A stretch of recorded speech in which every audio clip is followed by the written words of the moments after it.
Baik, selamat siang Bapak Ibu sekalian. Terima kasih kita bisa berkumpul dalam acara rutin kita setiap Kamis siang yang diselenggarakan oleh Asosiasi Pengusaha TK Nasional atau Aptiknas, khususnya Aptiknas DKI Jakarta, didukung oleh eventcerdas.com di mana tempat Bapak Ibu mendaftarkan kegiatan ini ya.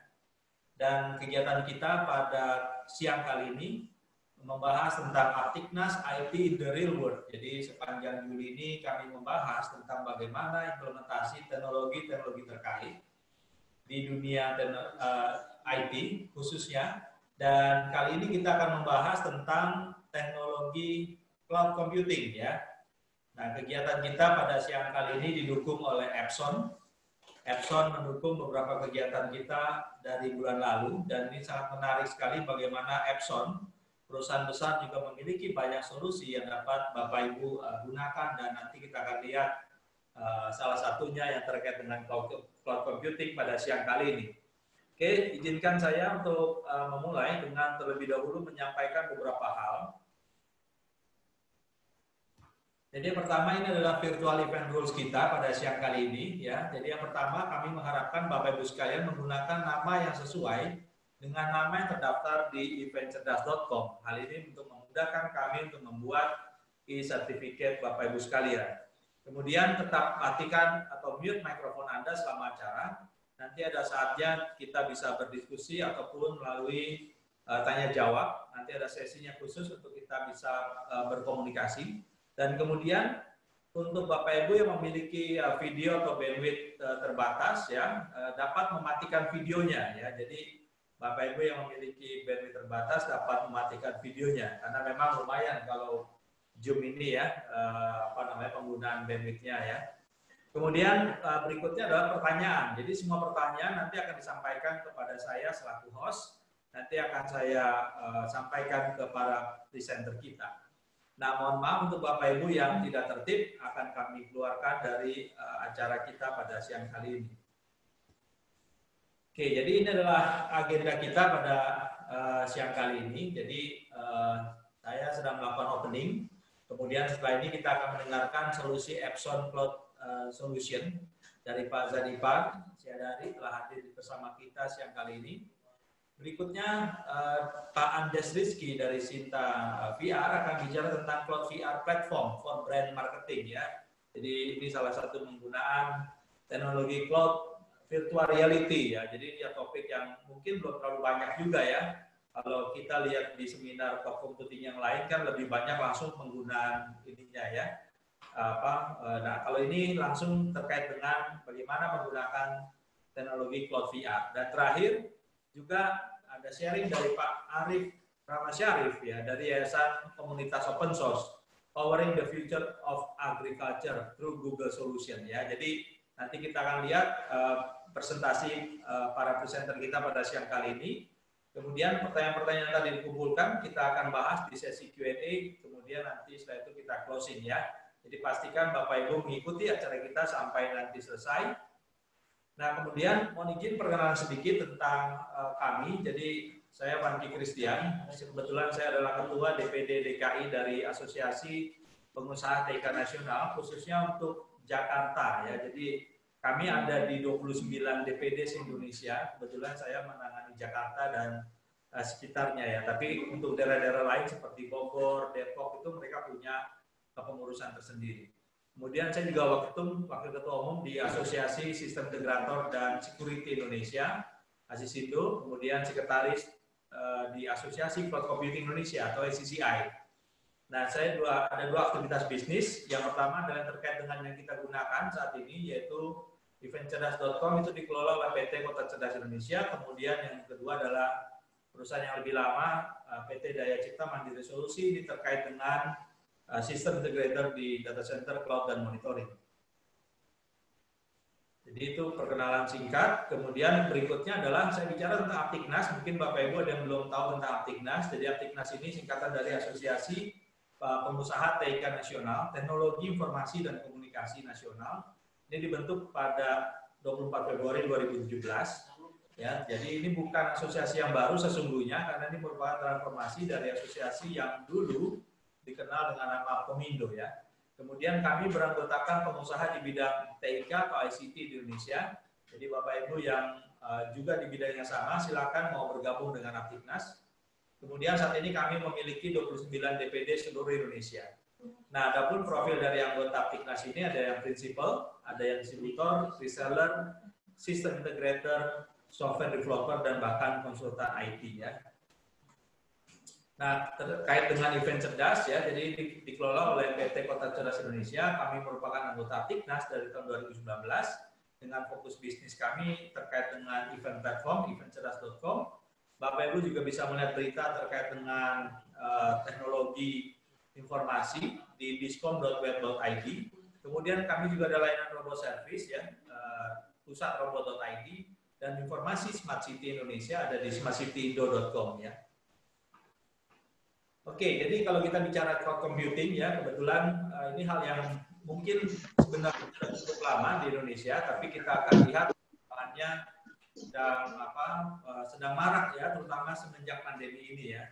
Jadi kalau kita lihat Indonesia sebetulnya punya target untuk menjadi digital nation di tahun ini, dan salah satu trigger ataupun pilar yang menjadi pendukung terkait dengan digital nation ini adalah cloud computing ya. Jadi oleh karena itu sebabnya di gerakan dari tahun lalu pemerintah kita terkait dengan industri 4.0, cloud computing itu menjadi salah satu pilar yang penting ya untuk mendukung semua ini bisa terjadi.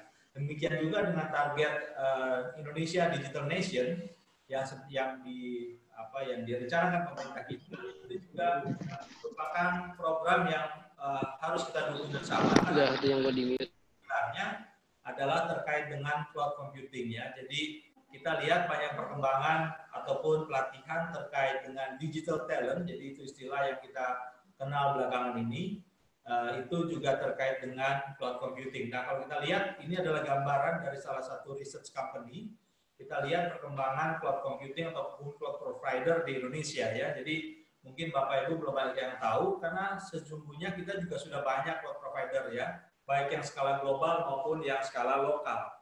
Mungkin kalau global kita sudah lihat karena mereka cukup brandingnya cukup kuat ya. Mungkin ada AWS, ada Google ya, ada Microsoft Azure ya. Jadi itu yang disebut dengan public cloud. Tapi juga ada cloud provider yang segmentednya memang ke enterprise ya. Jadi di sini yang muncul kita lihat ada Indonesian Cloud, ada Telkom Sigma ya. Jadi ada beberapa yang ada Datacom. Jadi memang mereka segmennya masuk ke enterprise ini ya, ke target enterprise. Nah, kalau kita lihat perkembangan dari pembangunan data center juga tinggi di Indonesia ya untuk mendukung cloud computing. Apalagi pemerintah kita juga sudah mengharuskan beberapa hal terkait dengan keamanan data ya, cloud security itu juga sedang dipersiapkan oleh pemerintah kita. Nah, itu yang akan kita lihat perkembangannya dalam beberapa saat ke depan, dan tantangan bagaimana kita menggunakan teknologi cloud ini itu yang sangat penting ya. Nah, yang menarik adalah terkait dengan pandemi yang kita rasakan beberapa bulan ini, penggunaan cloud computing ini jadi semakin masif ya, semakin banyak digunakan ya. Oke, jadi kita akan lihat, masuk sebentar ke survei. Jadi seperti biasa saya akan survei dulu ke Bapak Ibu sekalian yang hadir. Kita ada 63 orang semua di sini ya. Jadi saya survei dulu Bapak Ibu sekalian. Seperti biasa mengakses ke menti.com. Bentar ya, saya share.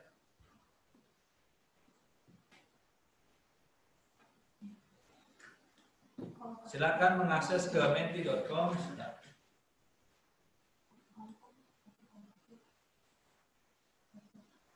Ya, menti.com ya, silakan akses ke menti.com, masukkan kode 208952.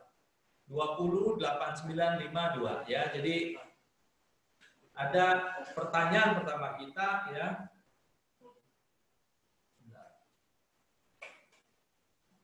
Sudah bisa akses ke menti.com? Ya.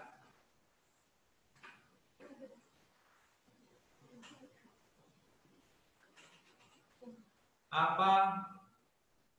Tadi ini saya ketutup malah ini gambarnya ya. Hide floating meeting control. Apa tantangan penggunaan cloud computing buat Bapak Ibu sekalian ya. Silakan, apa penggunaan tantangan penggunaan cloud computing ya. Yang pertama adalah apakah itu terkait dengan koneksi internet yang tidak stabil atau cloud security. Jadi ini juga concern kita. Apakah malah ada yang belum tahu cara atau menggunakan. Jadi ini masih harus diperlukan bantuan-bantuan ini dari timnya Pak Arif ini ya. Belum tahu cara settingnya, cara penggunaan cloud computing kayak gimana gitu ya.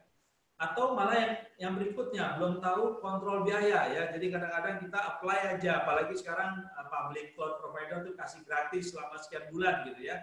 Tapi kita belum tahu kontrol biayanya.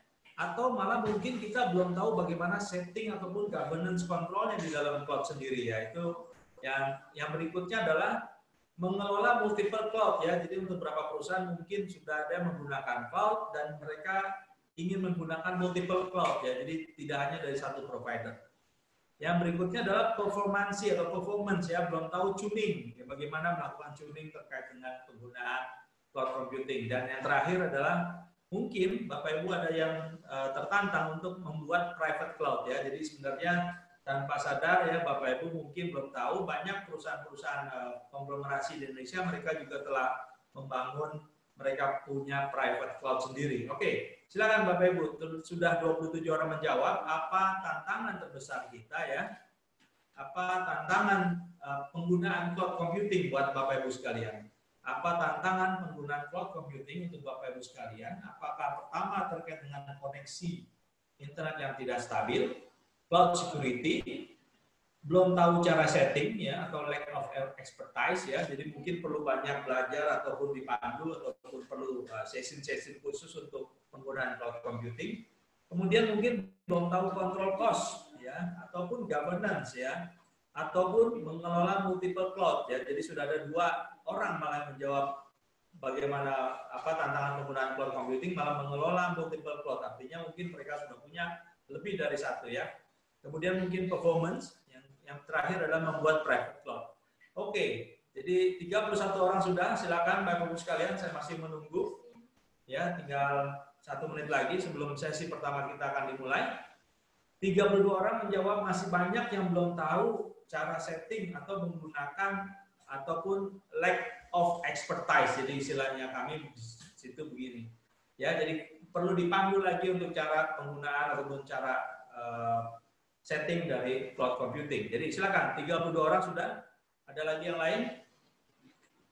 Oke, kita masuk ke pertanyaan berikutnya ya. Pertanyaan berikutnya adalah, bidang mana yang menurut Anda, menurut Bapak Ibu sekalian, paling perlu cloud computing? Saya hanya membaginya jadi beberapa bidang saja, tidak terlalu kompleks. Jadi ada pemerintahan, ada edukasi atau pendidikan, ada pabrik atau manufacturing, ada bank atau finansial. Nah ini yang menarik, terakhir ada gaming atau entertainment ya. Silakan Bapak Ibu sekalian, menurut Anda bidang mana yang akan paling perlu cloud computing ya? Bidang mana yang akan paling perlu cloud computing ya?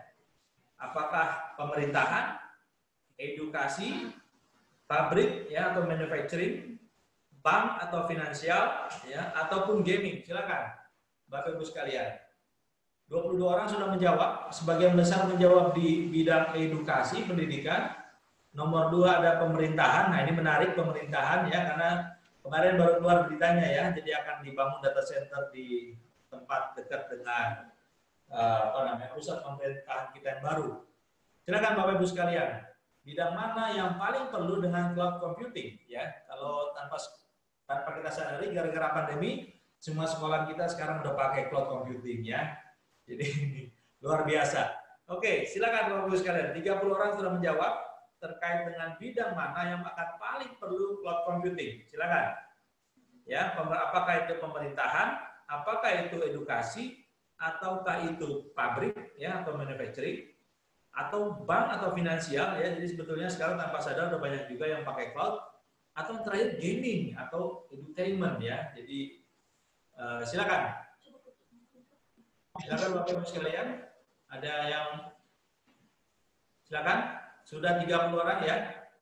Oke, cukup ya. Jadi ini survei awal kita ya. Jadi inilah yang menggambarkan kurang lebih kondisi kita saat ini, siang ini ya. Jadi terkait dengan cloud computing yang telah kita ketahui bersama. Ya, baik. Terima kasih untuk kesempatannya untuk bisa survei singkat pada siang sebelum kita memulai acara kita. Nah, saya akan memberikan kesempatan pertama ini kepada Pak Zanipar dari Epson untuk bisa men-sharingkan bahannya untuk kita semua.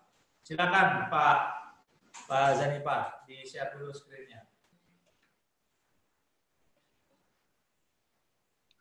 Oke, terima kasih Pak Fengki. Saya coba share screen dulu ya. Ya. Ini kalau nggak salah ada hadiah nih ya dari Epson ya. Tadi mana Pak Edwin nih? Pak Edwin, mana hadiahnya nih Pak Edwin? Nah, coba di chat ke saya Pak. Biar nanti saya kasih. Ada hadiah printer ya Pak Edwin ya?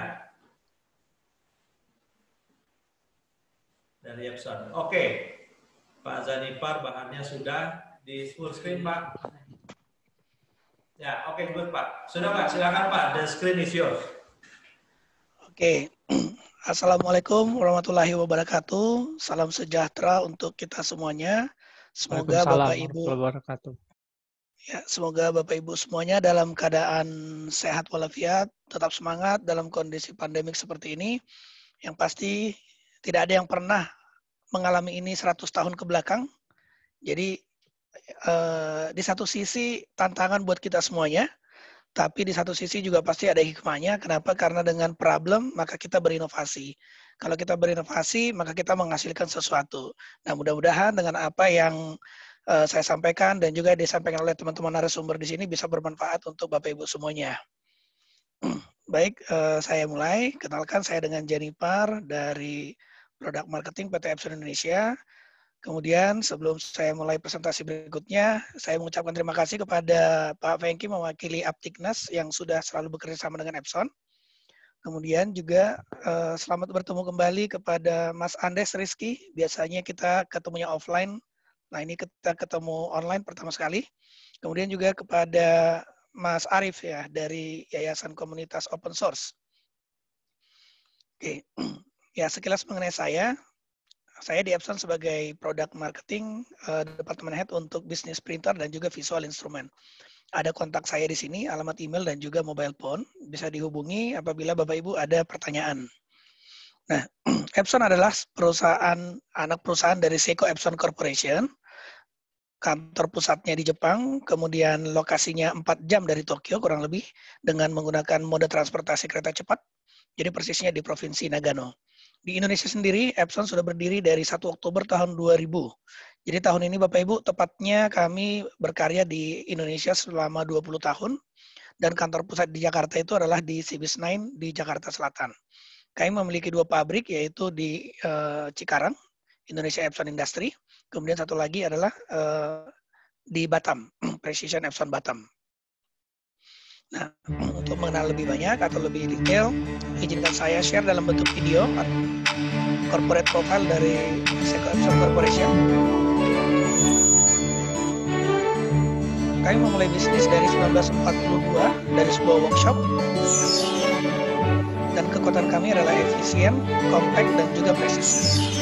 Itulah sebabnya produk pertama kami adalah Seiko, jam Seiko, yang kemudian berinovasi secara terus-menerus sampai saat ini menghasilkan banyak varian produk termasuk printer, proyektor, augmented reality smart glasses, dan juga robotika.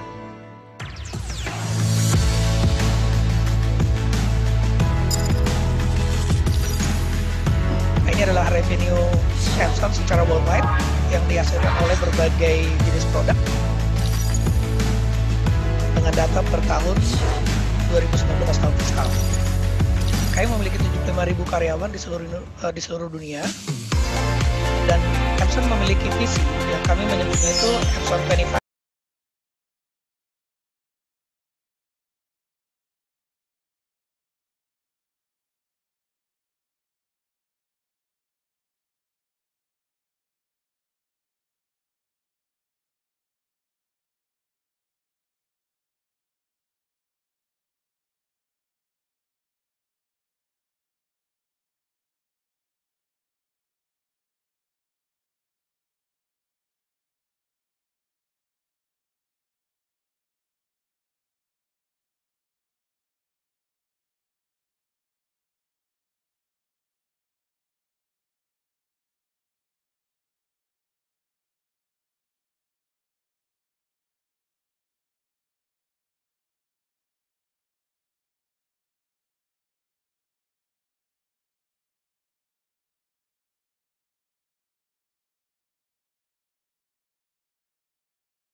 solusi yang baru untuk Bapak Ibu semuanya. Nah, satu hal yang harus menjadi tanggung jawab dari setiap orang adalah bagaimana kita memelihara bumi supaya berkesinambungan. Itulah sebabnya kami harus mengikuti 17 pasal dari United Nations SDG. Jadi dari 17 pasal yang dikeluarkan oleh United Nations yaitu Sustainable Development Goal, Epson sudah mencapai 14 dari 17-nya. Baik, seperti Pak Fengki tadi sampaikan, untung saya diingatkan. Kita akan sangat senang menerima feedback dari Bapak Ibu semuanya. Silahkan mengisikan feedback di link yang sudah saya tampilkan. Nanti juga akan di-share di chat sama Pak Fengki. Kemudian yang beruntung dan yang terbaik akan mendapatkan satu buah printer Inktank L120. Nah, solusi pertama, sebelum saya mulai, saya ingin bicara dulu mengenai cloud. Jadi pada kesempatan ini saya tidak membahas mengenai cloud sebagai core sistemnya, tapi bagaimana teknologi atau cloud yang sudah ada di hadapan kita dan sudah kita gunakan sekarang, bagaimana Epson membuatkan produk-produk yang kompatibel dengan infrastruktur seperti itu. Jadi cloud itu adalah infrastrukturnya, jaringannya, tapi perangkatnya itu yang harus bisa integrasi dengan jaringan atau infrastruktur yang tadi. Nah, di saat sekarang Bapak Ibu, di masa kondisi social distancing masih harus dijaga, maka berdasarkan SSRM, pertama yang direkomendasikan adalah hindari meeting personal atau ketemu dengan fisik. Sehingga saat ini disarankan menggunakan online conferencing atau virtual meeting, seperti kita menggunakan Zoom saat ini ya. Nah, ini adalah salah satu aplikasi yang berdiri atau yang berjalan di atas cloud. Karena biasanya video conferencing itu menggunakan kamera hardware dan juga ada video conferencing hardware. Sekarang cukup dengan aplikasi yang diinstal di software atau di mobile device. Jadi aplikasi ini berbasis cloud. Kemudian yang kedua, hindari meeting secara fisik dan apabila tidak terhindari, maka upayakan meeting itu ada di ruangan besar dan juga harus memanage minimum social distance. Hindari traveling yang tidak diperlukan. Nah, ini jangan terlalu berdekatan atau sering berkumpul-kumpul dengan teman-teman sekantor di area-area tertentu, misalnya di workroom atau di pantry atau di copier room. Kemudian hindari public transportasi sebisa mungkin. Kemudian membawa makan sendiri dari rumah dan makan di meja kerja. Kemudian kurangi rekreasi atau berpergian berjalan untuk tujuan leisure dengan keluarga. Nah, ini adalah behavior yang harus kita jaga di masa sekarang. Nah, saya angkat satu yaitu cloud virtual meeting. Nah, sering sekali atau banyak sekali pada saat aplikasi ini diperkenalkan kepada masyarakat, banyak yang tidak terbiasa menggunakannya. Padahal selama ini sebenarnya cloud itu sudah eksis. Cuma kita tidak terbiasa terhadap perangkat-perangkat yang memungkinkan bekerja di atas cloud. Nah, kalau kita lihat dalam komunikasi video conference, pertama, di orangnya sendiri. Jadi orangnya tidak terbiasa, terus budayanya budaya ketemu wajah harus lihat satu sama lain. Kalau nggak ketemuan tuh nggak enak rasanya. Nah, kurang lebih seperti itu ya. Nah, kemudian kalau misalnya virtual conferencing sekarang itu kita susah melihat indikasi-indikasi verbal dari gesturnya lawan bicara, terutama kalau sales ya. Kalau sales itu kalau mau deal atau closing deal dengan customer-nya, dia lihat dulu nih gestur customer-nya, kira-kira customer-nya dalam kondisi oke nggak bahasa tubuhnya. Nah, itu kalau kita virtual meeting mungkin seperti ini tidak melihat secara leluasa gitu. Dan lack of collegiality juga. Nah, kemudian kita tahu infrastruktur di Indonesia masih sangat dalam masa berkembang ya. Karena kenapa? Kalaupun kita sudah bilang 5G sudah masuk di Indonesia, tapi sangat sering juga beberapa di antara kita mengalami kesulitan sinyal. Belum lagi kalau hujan cukup lebat turun gitu ya. Jadi ada kekurangan bandwidth, ada sinyal coverage yang tidak luas, dan juga data internetnya masih mahal. Tuh, yang ketiga, sering sekali kita menggunakan virtual display yang video conference display yang sangat kecil, jadi nggak nyaman. Contoh Bapak Ibu, saat ini kita melihat mungkin sekitar 60 orang ada di layar laptop masing-masing. Kita hanya bisa melihat bagian kecil dari laptop yang menunjukkan wajah dari masing-masing peserta. Nah, bisa dibayangkan seperti ini, sehingga sebenarnya bahkan kalau di ruang meeting pun menggunakan 55 sampai 60 inch itu masih terlalu kecil kalau peserta meetingnya atau video conference-nya cukup banyak. Jadi sebenarnya kita membutuhkan display yang cukup besar, yang cukup luas, yang cukup broad, ya cukup memadai untuk kebutuhan banyak orang pada saat meeting. Jadi kita memiliki ultra software projector dengan ukuran 100 inch hingga 120 inch projection image. Nah, seperti apa produk ini digunakan pada saat video conference? Silakan Bapak Ibu nikmati video ini. Bisa dilihat proyektornya interaktif baik dengan menggunakan pen dan juga filter.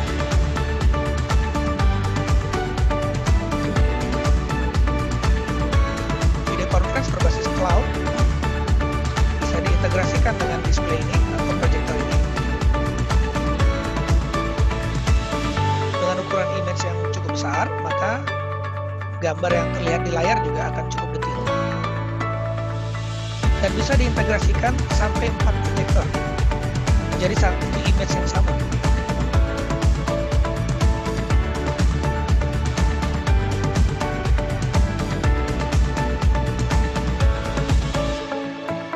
Nah, memiliki connectivity yang cukup banyak dari HDMI, wireless display, bisa presentasi menggunakan tablet, menggunakan iPhone, menggunakan Android phone, tanpa membutuhkan koneksi kabel.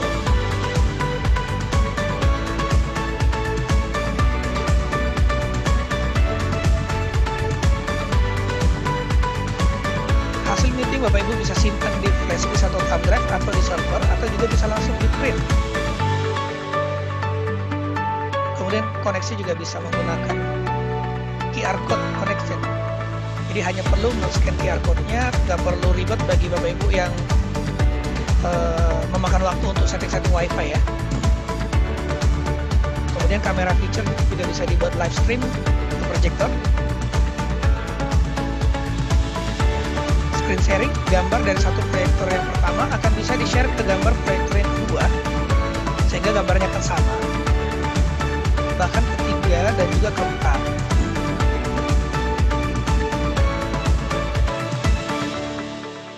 Itu tadi display yang bisa Bapak Ibu gunakan untuk melakukan video conferencing yang menggunakan aplikasi berbasis cloud. Oke, kemudian yang kedua, kita juga memiliki signage solution. Signage solution saat ini sangat penting, kenapa? Pertama, kita harus meningkatkan social distancing education kepada masyarakat. Jadi pertama, syaratnya harus memiliki konten yang gampang dibaca atau bisa dibilang gampang ditangkap oleh masyarakat umum, dan harus atraktif. Kemudian kontennya harus gampang diganti, kemudian harus sesuai dengan kebutuhan infrastruktur yang ada. Jadi tidak perlu lagi harus renovasi ruangan. Kemudian, ini pengulangan nomor 4, atraktif konten. Meet the current infrastructure juga sama. Kemudian harus gampang disetting dan disetup. Nah, ini contoh saya ambil dari salah satu bandara di Brazil. Jadi bagaimana Brazil itu membuat instruksi social distancing dengan menggunakan projection di lantai bandara. Jadi setiap orang yang berdiri di atas projection warna hijau, maka dia harus berjalan terus di atas warna hijau tadi. Kemudian kalau masyarakat atau pengunjung bandara yang berjalan di atas warna biru, maka dia harus berjalan di atas biru yang tadi. Jadi jarak minimum antara pengunjung tetap terjaga. Nah, ini adalah satu inovasi karena tidak perlu harus melakukan renovasi terhadap interior dari bandara. Lantai yang diproyeksikan tetap lantai yang sudah ada. Nggak perlu harus layar khusus seperti itu. Nah, itu keistimewaan menggunakan projection mapping pada digital signage. Nah, ini kebetulan sudah diterapkan di salah satu bandara di Brazil.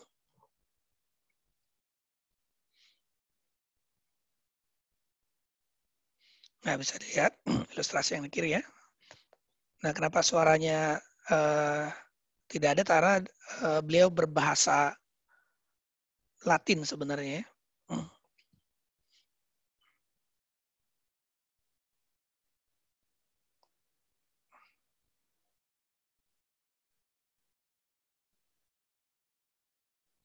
Ya, saya coba langsung aja ke materi berikutnya.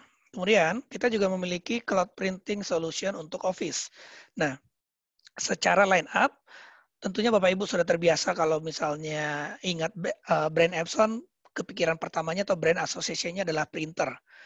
Nah, di printer sendiri, mungkin yang kita ingat adalah printer yang biasa dipakai di rumahan atau di ruangan kelas atau di kantor-kantor yang dipakai untuk individual. Nah, kita juga memiliki solusi bisnis inkjet printer. Business inkjet printer ini memiliki speed kecepatan dari mulai 24 ppm sampai 100 ppm. Jadi print volume-nya juga tinggi. Nah, kita membagi berdasarkan user segment. Pertama untuk yang mid dan big office kita memiliki speed yang 75 sampai 100 ppm.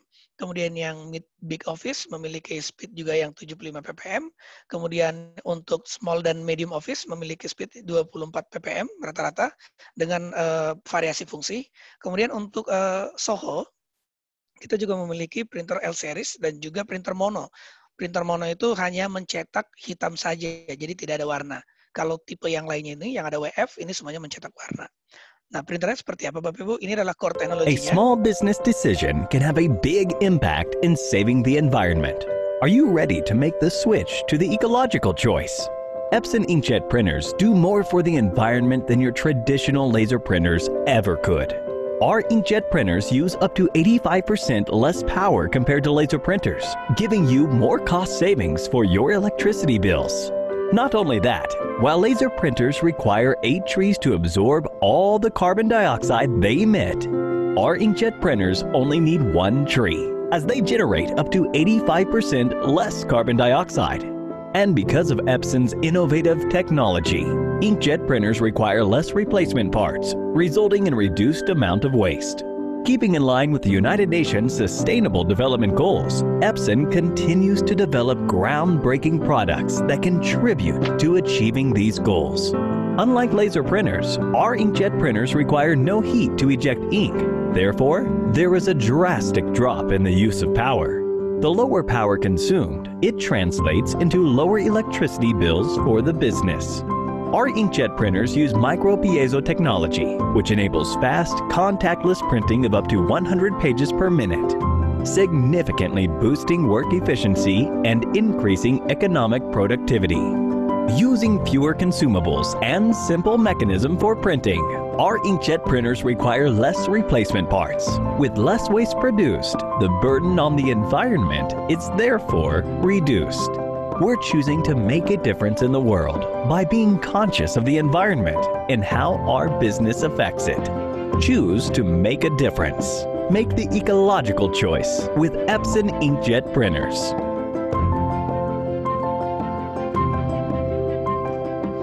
Ya, tadi Bapak Ibu bahwasanya printer berteknologi inkjet akan lebih ekological dan juga lebih ekonomis dan menjaga lingkungan kita. Nah, kalau kita lihat Office Document Workflow, saat ini Bapak Ibu ada yang harus masih bekerja di rumah atau WFH, ada yang mungkin bekerja di coworking station ya. Kemudian ada juga yang bekerja di yang harus pergi ke tempat customer atau ke mobile ke tempat customer sebagai sales atau sebagai marketing. Nah, tentunya ada kebutuhan mencetak dokumen-dokumen penting dan konfidensial yang harus dicetak di kantor. Tapi bagaimana Bapak Ibu bisa melakukannya pada saat posisi kita bukan berada di kantor, melainkan berada di berbagai tempat? Maka kita melakukan atau memberikan solusi printing melalui cloud seperti ini. Jadi semua data-data Anda bisa Anda kirim ke cloud, kemudian akan terhubung ke printer Epson yang ada di kantor Bapak Ibu semuanya. Sehingga dokumennya akan tercetak dengan baik. Nah, solusi pertamanya itu menggunakan remote printing dan menggunakan scanning solution. Jadi Epson memiliki fitur namanya Epson Connect. Bapak Ibu cukup mengirimkan email ke printer tersebut, maka dokumen Bapak Ibu akan dicetak di printer tadi yang berlokasi di kantor. Ya, contohnya seperti ini. Katakan Bapak Ibu mendapatkan satu dokumen yang penting dari customer dan harus dicetak di kantor supaya langsung tanda tanganin misalnya oleh manajer, director atau pimpinan perusahaan, maka cukup mengirimkan email attachment ke alamat email masing-masing printer yang sudah disetting di kantor. Ya. Jadi seperti ini.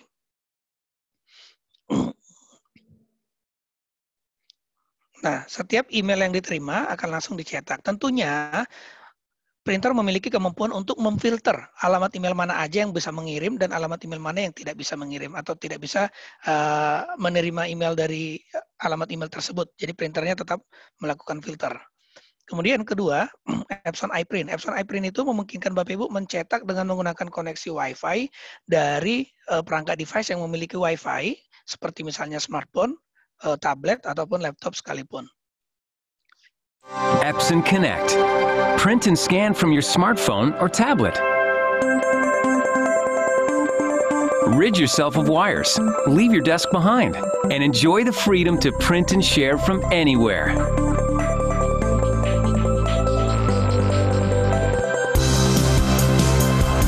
Epson offers new ways to print from your mobile device. Introducing Epson Email Print. A unique email address is assigned to each Epson printer. Use your smartphone to print your photos from anywhere. Take a photo and email it to an Epson printer anywhere in the world.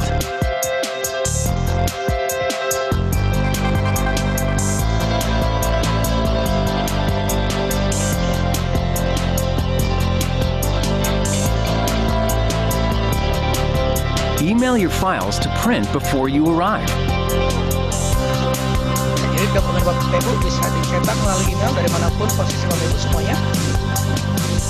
Whether you're in the next room or another country, Epson Email Print will help change the way you print. Dan langsung dicetak di printer Epson yang sudah kita berikan. Harness the personal power of Epson iPrint. Use this app to print your photos or your documents.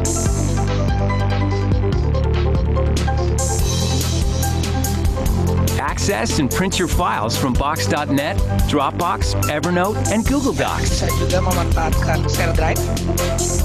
Use your smartphone or tablet to print to nearby Epson printers anywhere you travel. Bisa langsung dicetak ke printer Epson terdekat. Now you can even scan and save your documents and photos wirelessly.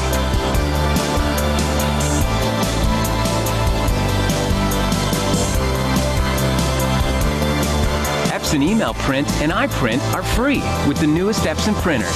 Epson Connect. Print and share from anywhere. Learn how to change the way you print at Ya, kemudian yang kedua, Secure Printing Solution. Tentunya bicara cloud, salah satu yang kita concern itu juga adalah security. Nah, begitu printer Bapak Ibu juga terhubung di network, maka security adalah hal yang paling penting supaya dokumen Bapak Ibunya aman. Nah, kita memiliki aplikasi atau fitur yang namanya Epson Print Admin, di mana dengan Epson Print Admin ini kita bisa meminimalkan cost karena tidak ada kertas yang terbuang nanti yang tercetak tapi tidak digunakan. Kemudian kita juga bisa melindungi dokumen yang di-print atau yang di-scan oleh employee atau karyawan di satu perusahaan tertentu. Nah, caranya bagaimana? Kita mendaftarkan ID mereka, kemudian juga bisa juga menggunakan proximity card. Jadi hasil print out hanya bisa diambil dengan menggunakan atau melakukan akses atau login dulu ke dalam printer tersebut, baik menggunakan PIN atau menggunakan finger scan atau juga menggunakan proximity card. Dan dengan kondisi seperti ini, Bapak Ibu misalnya punya cabang 10 dokumen, katakanlah misalnya Bapak Ibu bekerja di Jakarta Pusat, sekarang harus ke Jakarta Selatan. Nah, Bapak Ibu bisa mengirimkan dokumen pekerjaan dari Jakarta Pusat tadi, kantor pusat misalnya, kemudian mengambilnya di Jakarta Selatan seperti itu. Jadi bisa mengambil dokumen yang dicetak ke printer Epson yang sudah terhubung dengan satu network dan sepanjang menggunakan fitur yang ini tadi, EPA tadi ya, Epson Print Admin tadi. Kemudian yang ketiga adalah Epson Remote Service. Bapak Ibu yang memiliki cabang yang cukup banyak, pasti akan sangat challenging bagi orang IT untuk melakukan manage dan maintain semua perangkat IT yang ada di dalamnya, termasuk printer. Apabila menggunakan banyak printer, maka si IT harus memonitor apakah printer ini dalam kondisi baik, prima, siap pakai, kertasnya kosong atau tidak, ada error atau tidak, dan consumables-nya, spare part-nya semuanya dalam kondisi oke. Nah, dengan menggunakan Epson Remote Service, ini adalah aplikasi yang sudah built-in dengan printer Epson, ke model-model tertentu yang bisa dijalankan melalui internet atau juga melalui cloud. Jadi fungsinya untuk melihat status dari penggunaan sebuah printer yang sudah didaftarkan, kemudian secara otomatis memberikan notifikasi baik melalui email apabila terjadi masalah, misalnya paper jam atau tonernya sudah mau habis. Kemudian sistem ini juga bisa mengkolek atau mengumpulkan beberapa informasi dari setiap printer. Jadi dengan aplikasi Epson Remote Service ini kita bisa tahu konsumsi printing dari karyawan-karyawan yang ada di kantor cabang. Jadi mereka mungkin tidak notice bahwasanya mereka sudah mencetak cukup banyak dan sudah menghabiskan kertas cukup banyak. Nah, itu kita bisa kasih remind ke employee-nya. Nah, benefit dari Epson Remote Service ini adalah pertama cloud-based solution, kemudian aksesnya secure, kemudian bisa diakses secara remote, bisa melakukan fungsi tracking reporting, automatic notification, lebih cepat memecahkan masalah, compatibility-nya lebih banyak atau lebih luas karena banyak jenis-jenis model printer Epson yang sudah kompatibel dengan aplikasi ERS ini. Kemudian service level kita ke customer juga atau ke cabang juga itu cukup terbantu atau meningkat. Dan tentunya reduce service cost. Nah ini sangat penting di kondisi sekarang. Kita harus berbisnis dengan efisien. Nah seperti apa topologinya kurang lebih seperti ini. Semua printer terhubung dengan network dan terhubung dengan cloud. Nah, maka si admin akan bisa memonitor semua perangkat printer yang ada di seluruh perusahaan dan seluruh cabang sepanjang terkoneksi dengan internet atau cloud. Jadi banyak hal yang bisa akan dimonitor, kemudian si admin juga akan bisa membuatkan report, membuatkan laporan tiap bulan mengenai performance dari printer masing-masing. Nah, yang ketiga adalah cloud printing solution untuk retail. Bapak Ibu, trennya sekarang tentunya menggunakan aplikasi berbasis cloud di retail.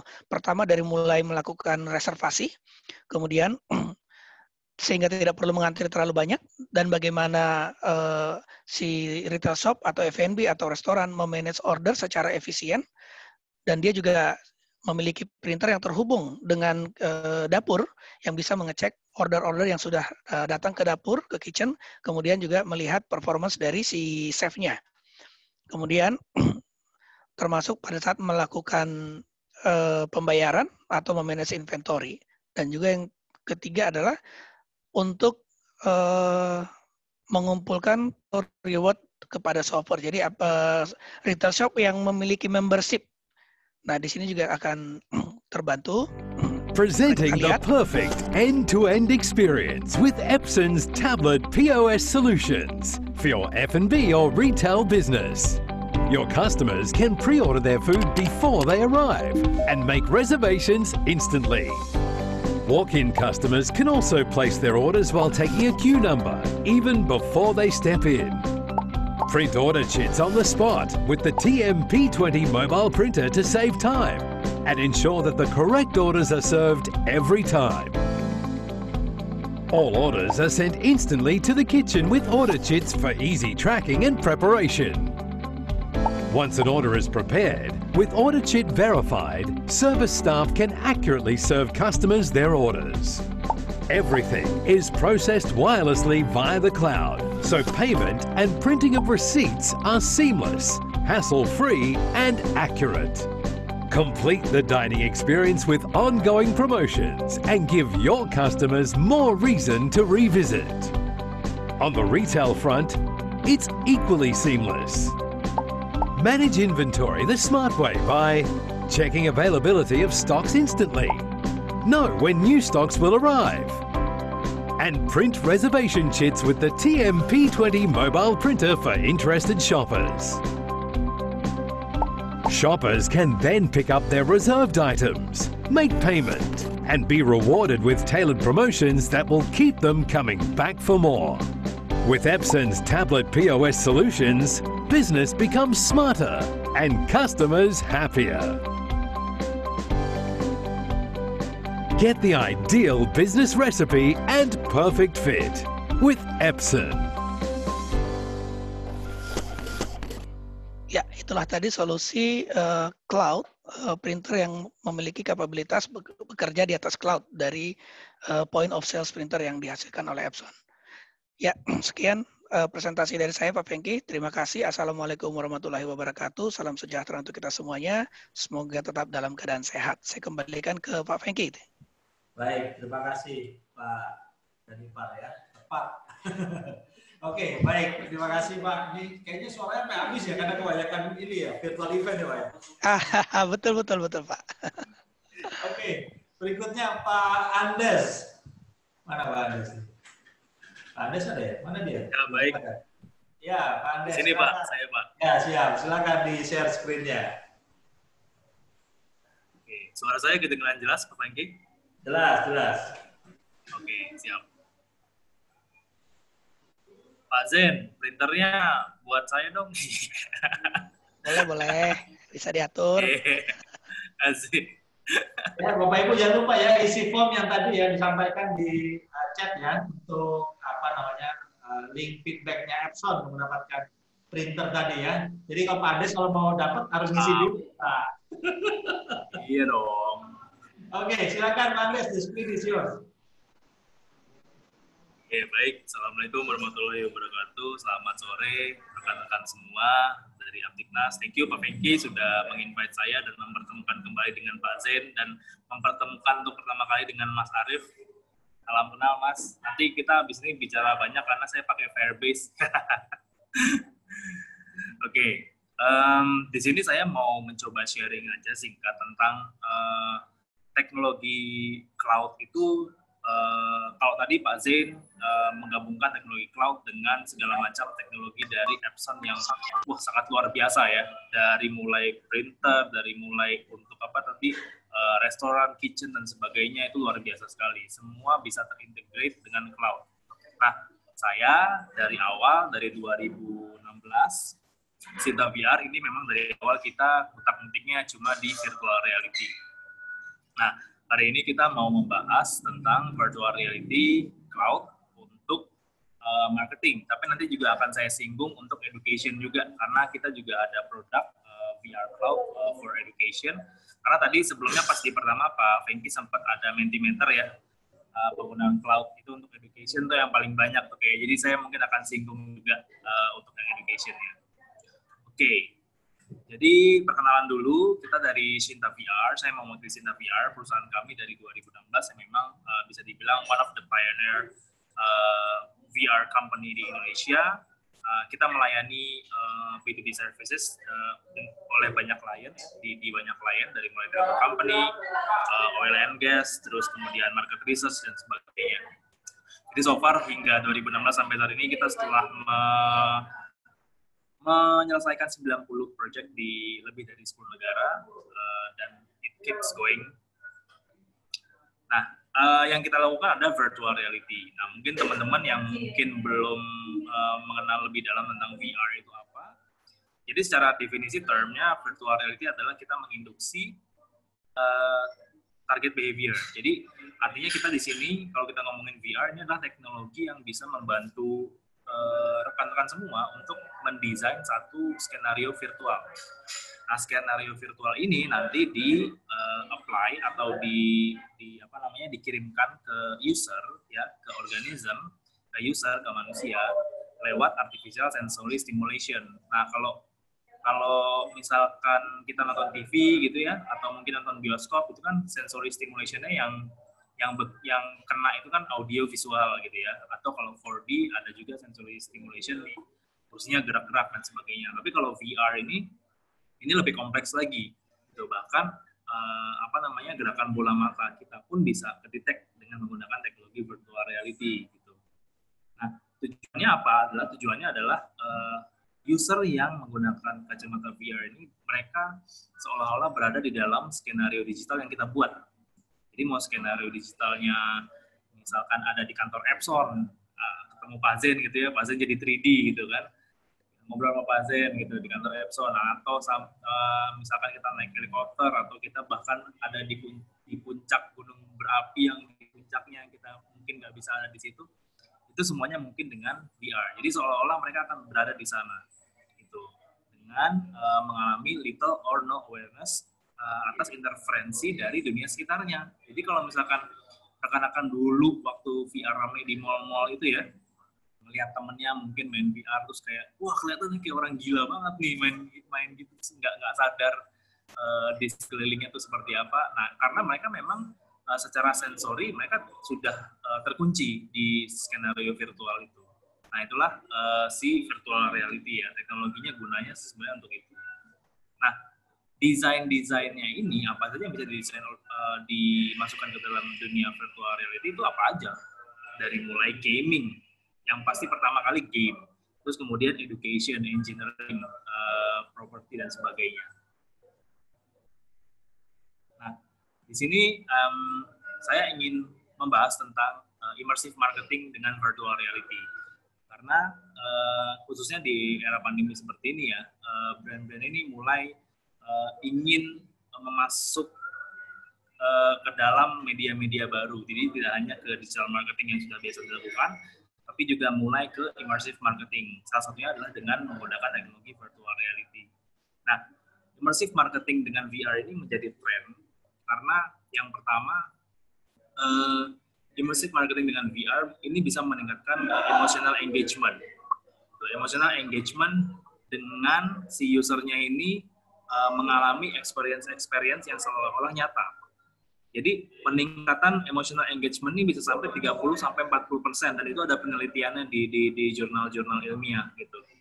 Nah, kemudian yang kedua, kita bisa nge-track behavior of customer gitu dengan cara yang lebih dalam, in the deeper way. Jadi kalau misalnya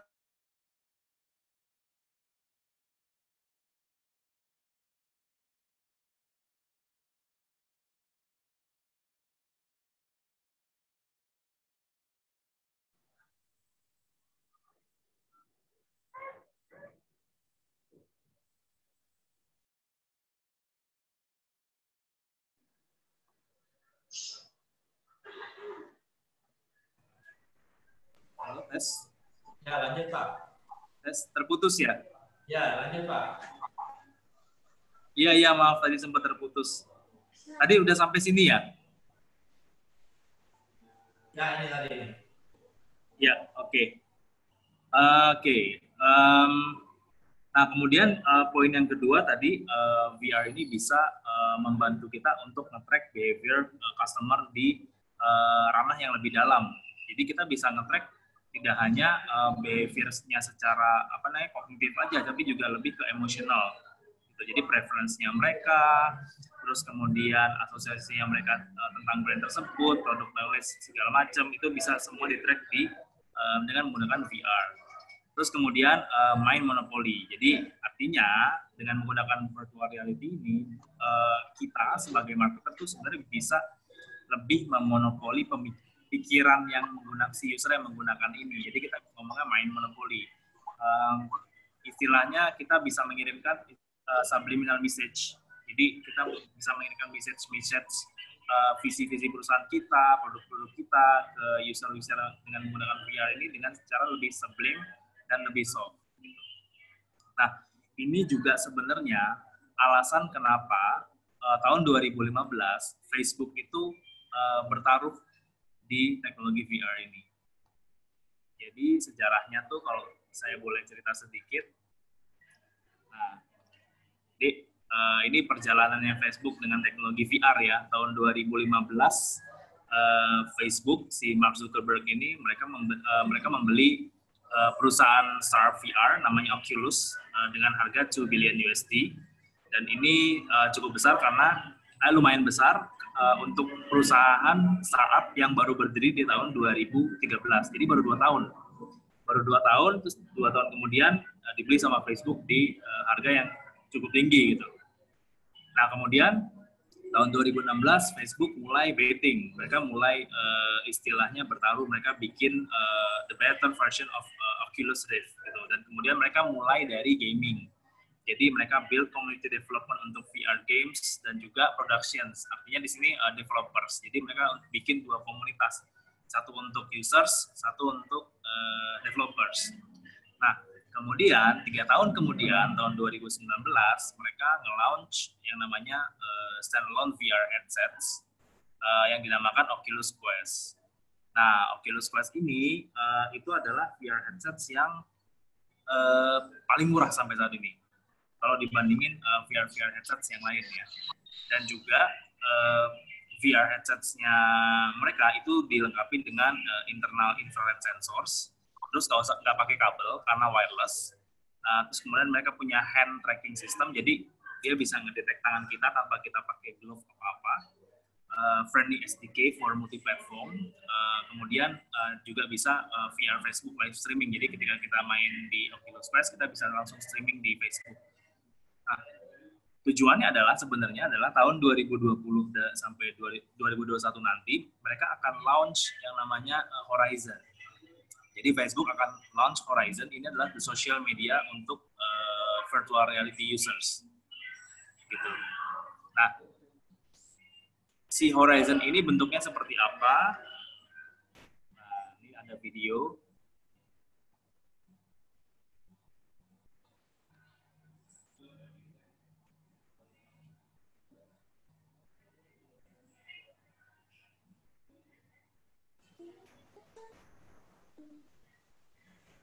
Nggak ada suaranya, Pak. Nggak ada videonya. Nggak ada suara ya videonya. Jadi kebayang semua orang bisa menjadi apapun dan dimanapun dengan menggunakan ini.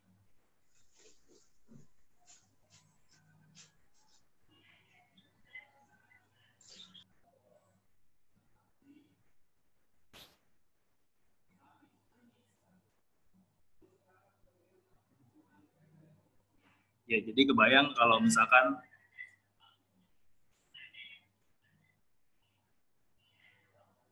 jadi ini adalah masa depan social interaction ya. Dan bisa kebayang oleh teman-teman nanti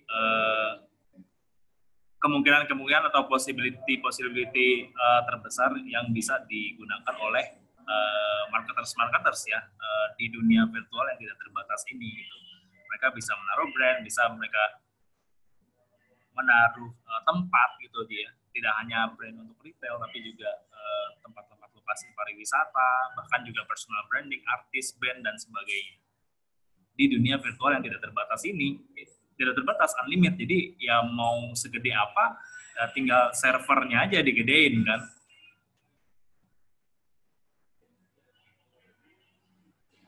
Oke. Nah, dari segala macam posibilitas itu, sebenarnya kalau dari segi marketers gitu ya, banyak yang agak kecewa dengan VR. Jadi banyak pengalaman tidak enak gitu ya, atau yang kurang memuaskan brand-brand atau marketers yang menggunakan VR untuk marketing. Nah, pertanyaannya adalah kenapa bagi sebagian orang VR itu sometimes fail. Mereka gagal dengan menggunakan VR untuk meningkatkan awareness dan juga meningkatkan ROI marketingnya mereka, karena kebanyakan saat itu brand-brand itu hanya menggunakan VR itu untuk gimmick dan events. Dimana kita tahu sendiri kalau misalnya kita bikin event di mall, paling yang datang berapa gitu kan? Dan itu cuma segelintir orang aja gitu. Walaupun secara emosional kuat, cuma tidak terlalu kuat untuk aware. Kemudian high cost versus low engagement rate, karena untuk mendevelop konten VR ini itu sangat bisa dibilang mahal, cukup mahal, sangat mahal.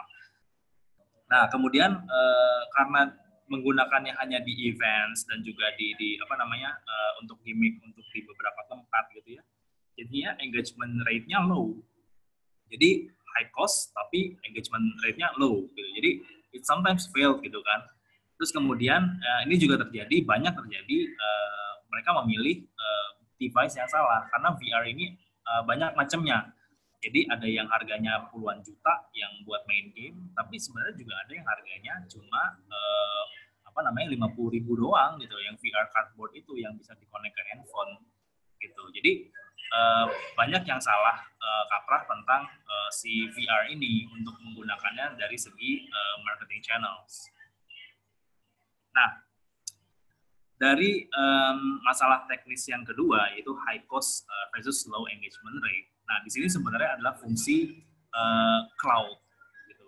Jadi sebenarnya kalau VR kita gabungkan dengan cloud based atau cloud computing, ini akan bisa menjadi satu media untuk marketing yang sangat powerful.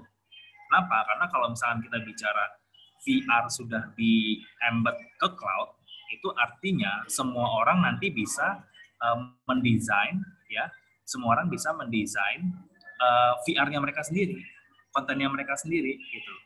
Jadi mereka ada satu platform cloud base, semua di situ ada library-nya. Kalau mereka mau masukin asetnya mereka tinggal mereka masukin. Ya mirip-mirip inilah, mirip-mirip Canva lah. Kalau kita mau ngedesain kan ya. Nah itu tinggal kita masukin segala macam. Terus kemudian tinggal di-create dan di-deliver. Nah di-delivernya tuh ke user yang memang secara broad mereka sudah mempunyai device atau smartphone yang mumpuni, kemudian tinggal ditaruh aja ke cardboard. Dan sebenarnya mereka bisa memilih antara pakai VR kacamata itu atau 360 degree handheld video gitu.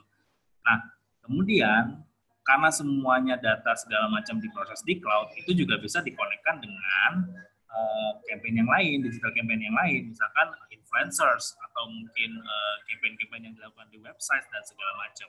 Jadi semuanya berputar di dalam satu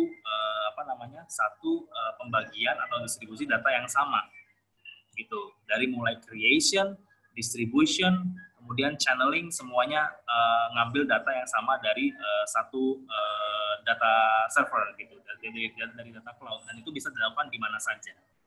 Nah, konsep ini yang kami gunakan di salah satu produk kita, nanti kita akan jelaskan. Nah, untuk sebuah brand itu ingin mengaplikasikan cloud-based VR, yaitu tentunya mereka harus mendefine target user, terus kemudian mendefine data apa yang mau didapatkan, kemudian device-nya apa, kemudian define the platform for next channel. Jadi kayak tadi kan dari VR terus di channeling ke si influencer dan segala macam. Nah, ini yang kita buat. Jadi Sinta VR, kita membuat cloud-based platform untuk pendidikan. Kita namakan Milia Lab.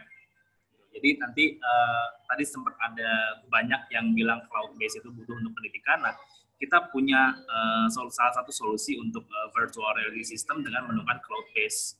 Jadi dengan menggunakan Milia Lab ini, semua orang bisa meng-create konten virtual reality mereka sendiri dengan hanya drag and drop aja. Jadi mereka nggak usah coding, mereka nggak usah pakai PC yang mahal-mahal, karena semuanya ada di cloud. Terus kemudian mereka bisa save konten, distribusiin itu semua, terus kemudian semua orang bisa akses VR kontennya dengan mudah gitu. Mau itu dia pakai kacamata VR atau tidak pakai kacamata VR dengan mode 360 degree. Nah, ini salah satu contoh bagaimana cara Milia Lab bekerja.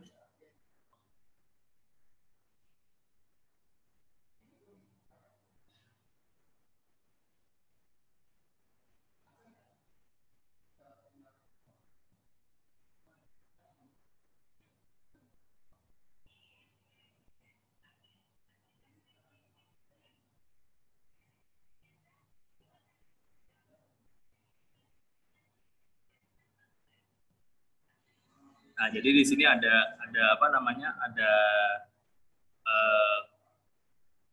platform si Milia Lab ini adalah terdiri dari kreator dan viewer. Nah, ini si kreatornya.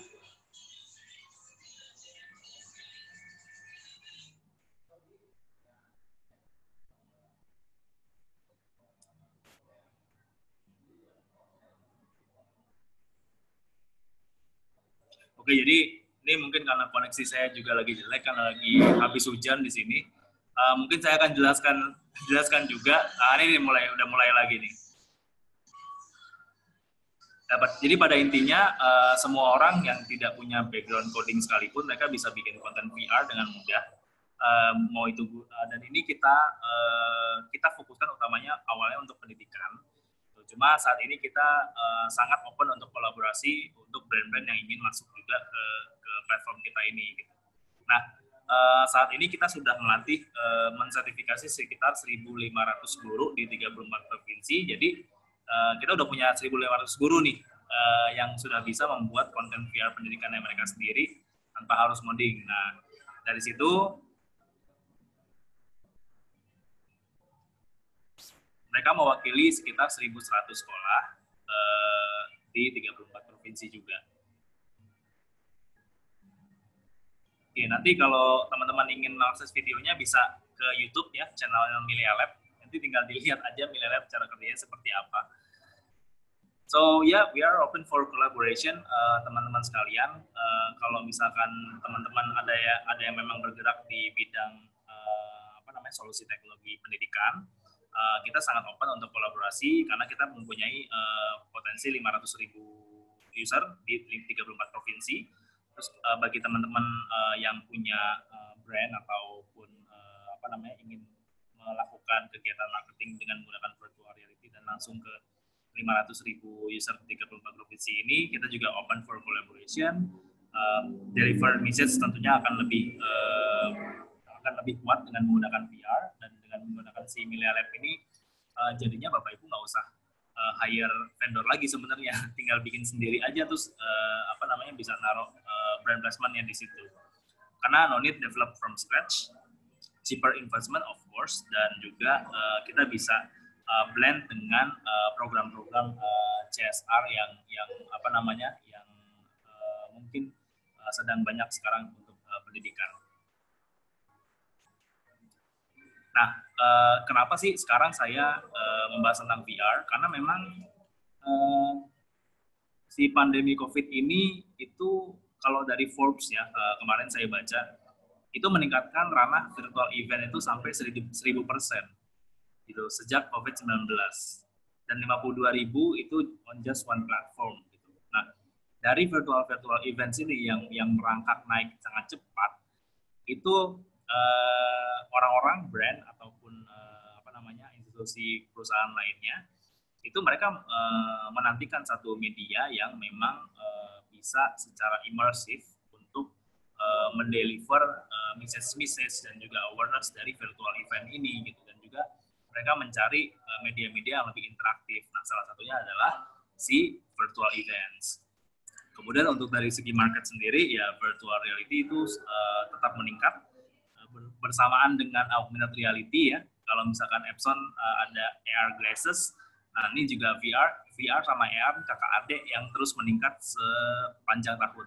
Setiap tahun mereka meningkat market cap-nya. Nah, kemudian karena si COVID ini juga 90% offline marketing itu udah pasti hilang karena sampai saat ini restriksi atau peraturan-peraturan event offline itu masih sangat ketat. Kemudian 40% digital media campaign itu menjadi tidak efektif karena lagi-lagi yang dari pengurangan 90% itu lari semua ke digital marketing, akhirnya pesan-pesannya terkadang tidak secara bagus tersampaikan ke potential customer atau potential users. Nah, dari sinilah ini adalah satu momen di mana kita semua bisa memulai menggunakan media-media baru seperti virtual reality yang tentunya akan lebih baik dan akan lebih murah dan lebih efektif kalau digabungkan dengan teknologi cloud seperti Milea Lab. Oke, itu aja dari saya, Pak Franky dan teman-teman. Terima kasih. Mohon maaf kalau ada kendala-kendala teknis karena mungkin koneksi internet yang tidak cukup bagus. Baik, terima kasih. Selamat sore. Sehat selalu semuanya, teman-teman. Baik, Pak Andes. Terima kasih ya sharingnya. Luar biasa nih kalau kita lihat perkembangannya ini ya, Sinta VR ya. Jadi sekarang mengarahnya ke sana nih ya. Benar sekali ya. Oke, baik. Bapak-Ibu sekalian, kita akan masuk ke yang berikutnya dari Pak Arif. Halo, selamat sore. Ya, siapa? Siapa? Di share, Pak. Saya dari Business Development.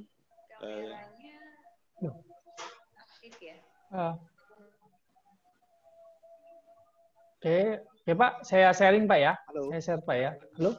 Ya, saya ulang ya. Ya, silakan, Pak. Oke. Halo, tes. Suka mute sendiri. Bentar nih. Kayaknya Pak Wendy salah itu deh. Ya, silakan Pak Arif. Iya, Pak. Sebentar, Pak. Saya share. Sebentar, Pak. Oke, Pak. Kelihatan, Pak? Ya, kelihatan. Oke, ini karena belum terbiasa, Pak. Jadi harus pelan-pelan.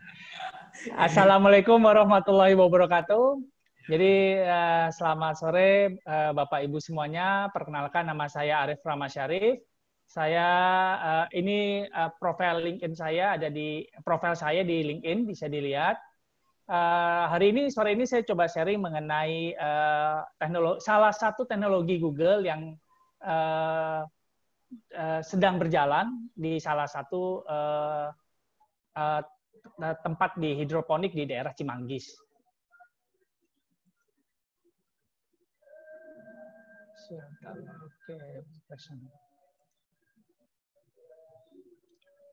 Oke, jadi ini salah satu teknologi yang Google tawarkan ke kita. Jadi begini, kalau ditanya tadi malam juga banyak yang tanya kenapa saya pakai Google gitu loh. Jadi sejak tahun 2015 saya memang belajar beberapa cloud computing dari beberapa provider, khususnya dari Azure, dari Amazon Web Service, AWS, dan Google Cloud Platform.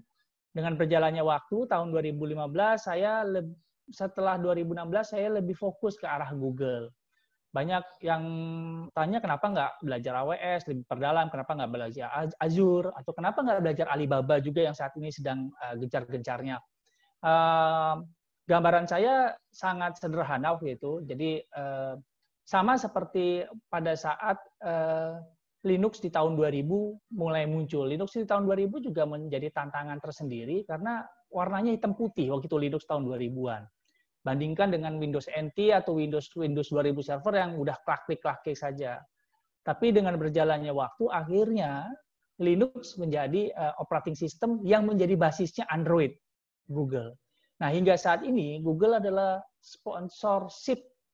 adalah pendukung dari open source. Nah, tapi saya bukan orang Google ya. Saya memang lebih suka menggunakan Google karena hal-hal seperti itu, open source-nya.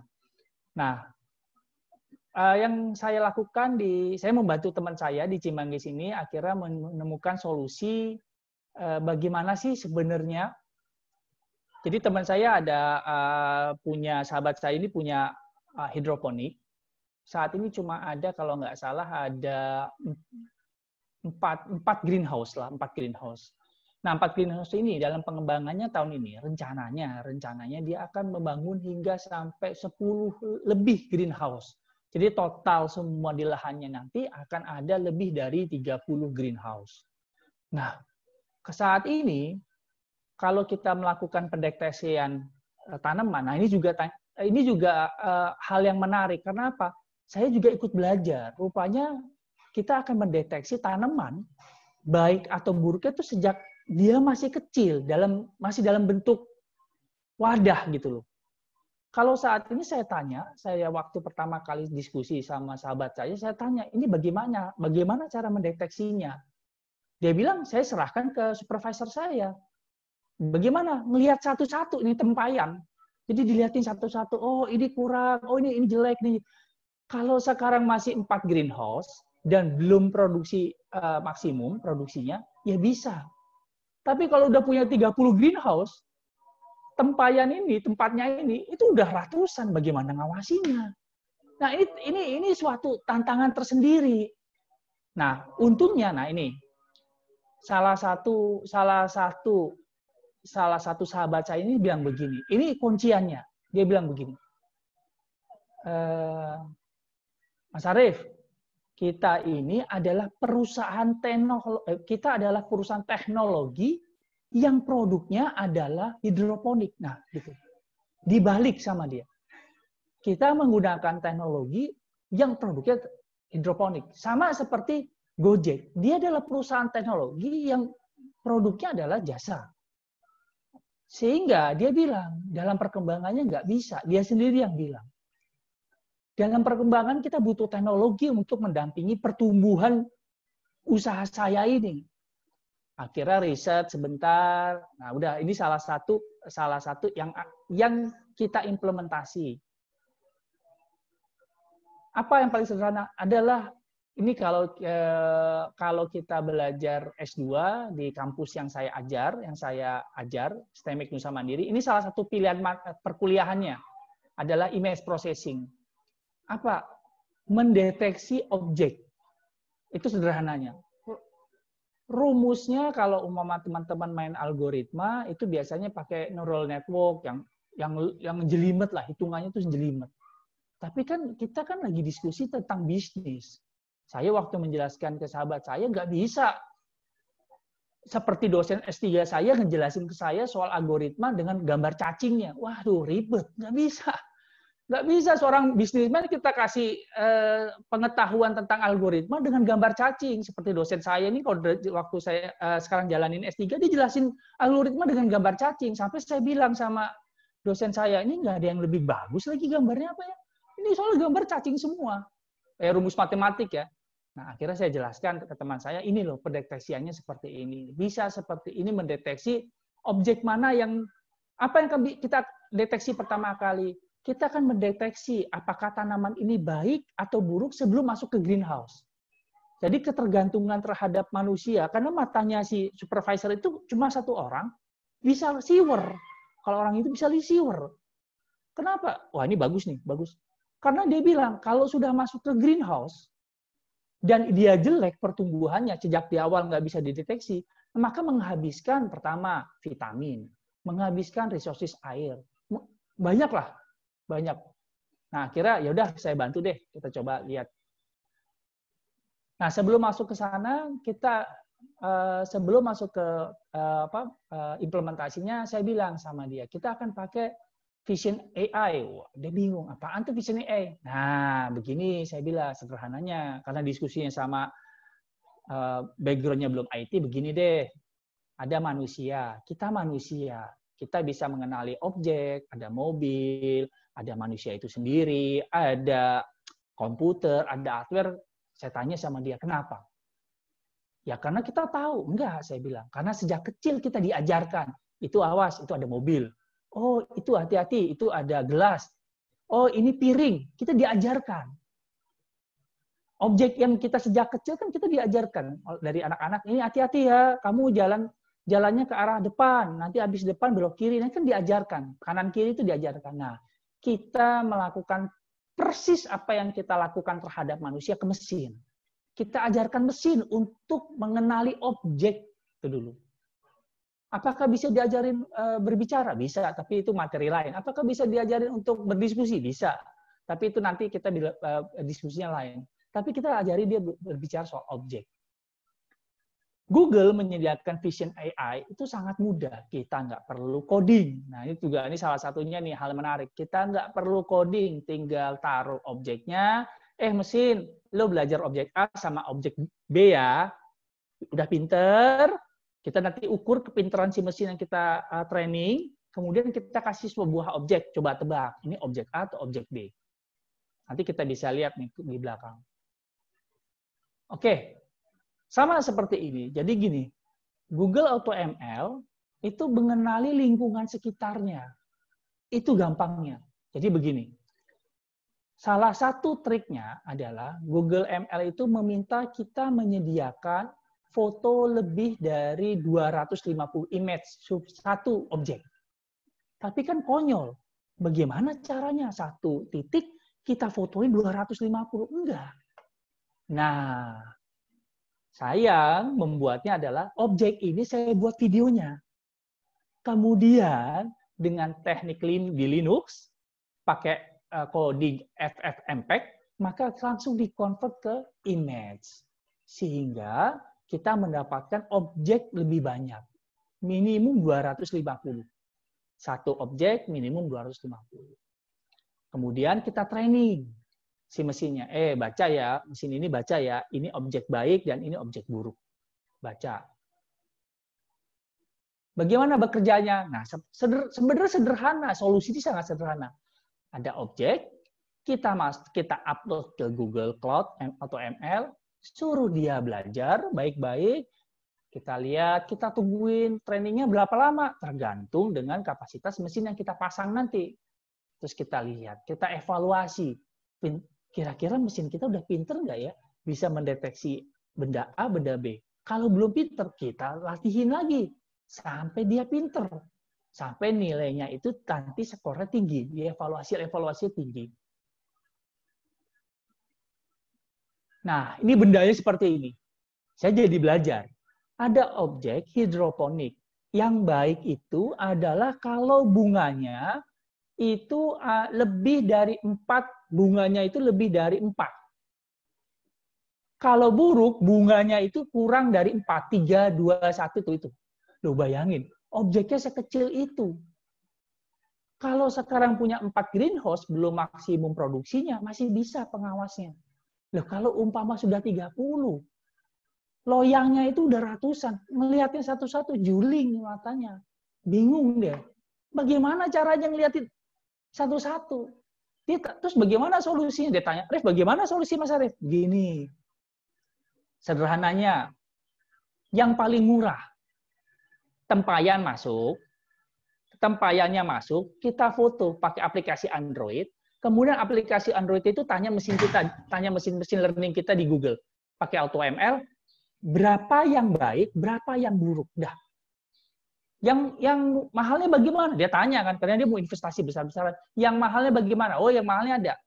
Di sini ada rumah, namanya saya lupa ya, ada rumah anakan sebelum masuk rumah greenhouse.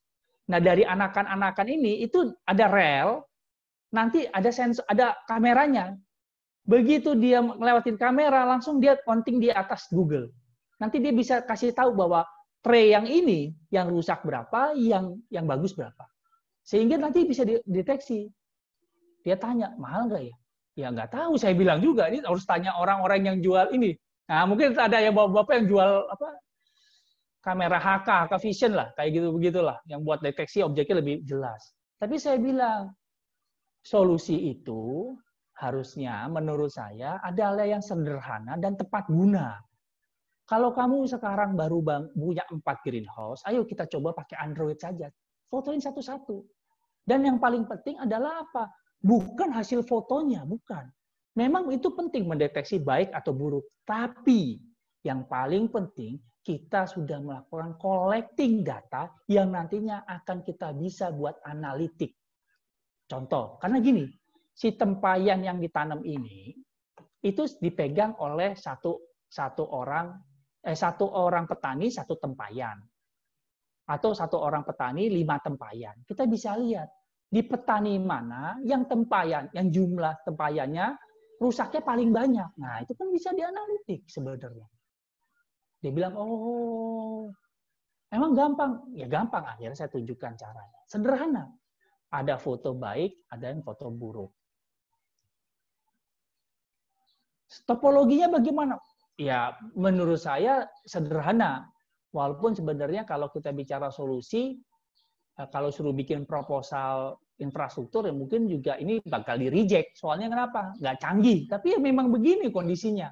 Di sebelah kiri, user upload foto, hasil fotonya, atau video, pakai foto ke arah compute engine. Kemudian disimpan di cloud storage. Kemudian dari cloud storage kemudian di training sama AutoML. Kemudian hasilnya dikembalikan lagi. Kemudian dari user, kalau udah petaninya itu, kalau umpama kita sudah training mesinnya, maka petani itu tinggal panggil lagi di sini. Fotonya keluar hasilnya. Nah, data scientist akan melakukan pengolahan hasil dari object detection itu. Berapa yang rusak, hari apa aja yang rusak, apa faktor penyebab kerusakannya, petaninya siapa aja, di jam berapa aja kerusakan itu terjadi. Itu banyak yang bisa dilakukan. Jadi fokusnya saya, solusi ini bukan hanya object detection-nya, tapi collecting datanya. Nah, ini sangat sederhana. Ada foto, kemudian di-upload, kemudian dideteksi. Baik, oke, kalau gitu baik, kamu masuk ke greenhouse. Yang nggak baik, dibuang. Dah, itu sederhana sebenarnya. Nah, materinya cuma di sini. Nah, ini konteks saya bisa dilihat di LinkedIn, di FB, di IG, di Twitter, dan yang paling penting, solusi yang saya sampaikan ini bisa Bapak Ibu lihat di channel YouTube saya. Ini bukan like and subscribe ya, kayak YouTuber enggak. Jadi memang Bapak Ibu bisa lihat di sini. Nanti bisa di powering the future of agriculture through Google Solution. Di sini cara-cara demonya bagaimana dia bisa melakukan object detection. Nah, seperti ini. Nanti di YouTube saya, di YouTube channel saya, ini juga banyak. Kalau kita nanti bicara object detection dan analitik juga bisa di sini. Silakan Bapak Ibu nanti bisa dilihat. Dan sedikit gambaran, ini adalah tampilan dari dashboard Google Cloud Platform yang tahun 2015 belum secanggih ini. Dan sebagai tambahan, kalau tadi bicara soal gaming, di tahun ini juga Google Cloud Platform juga menyediakan server khusus gaming.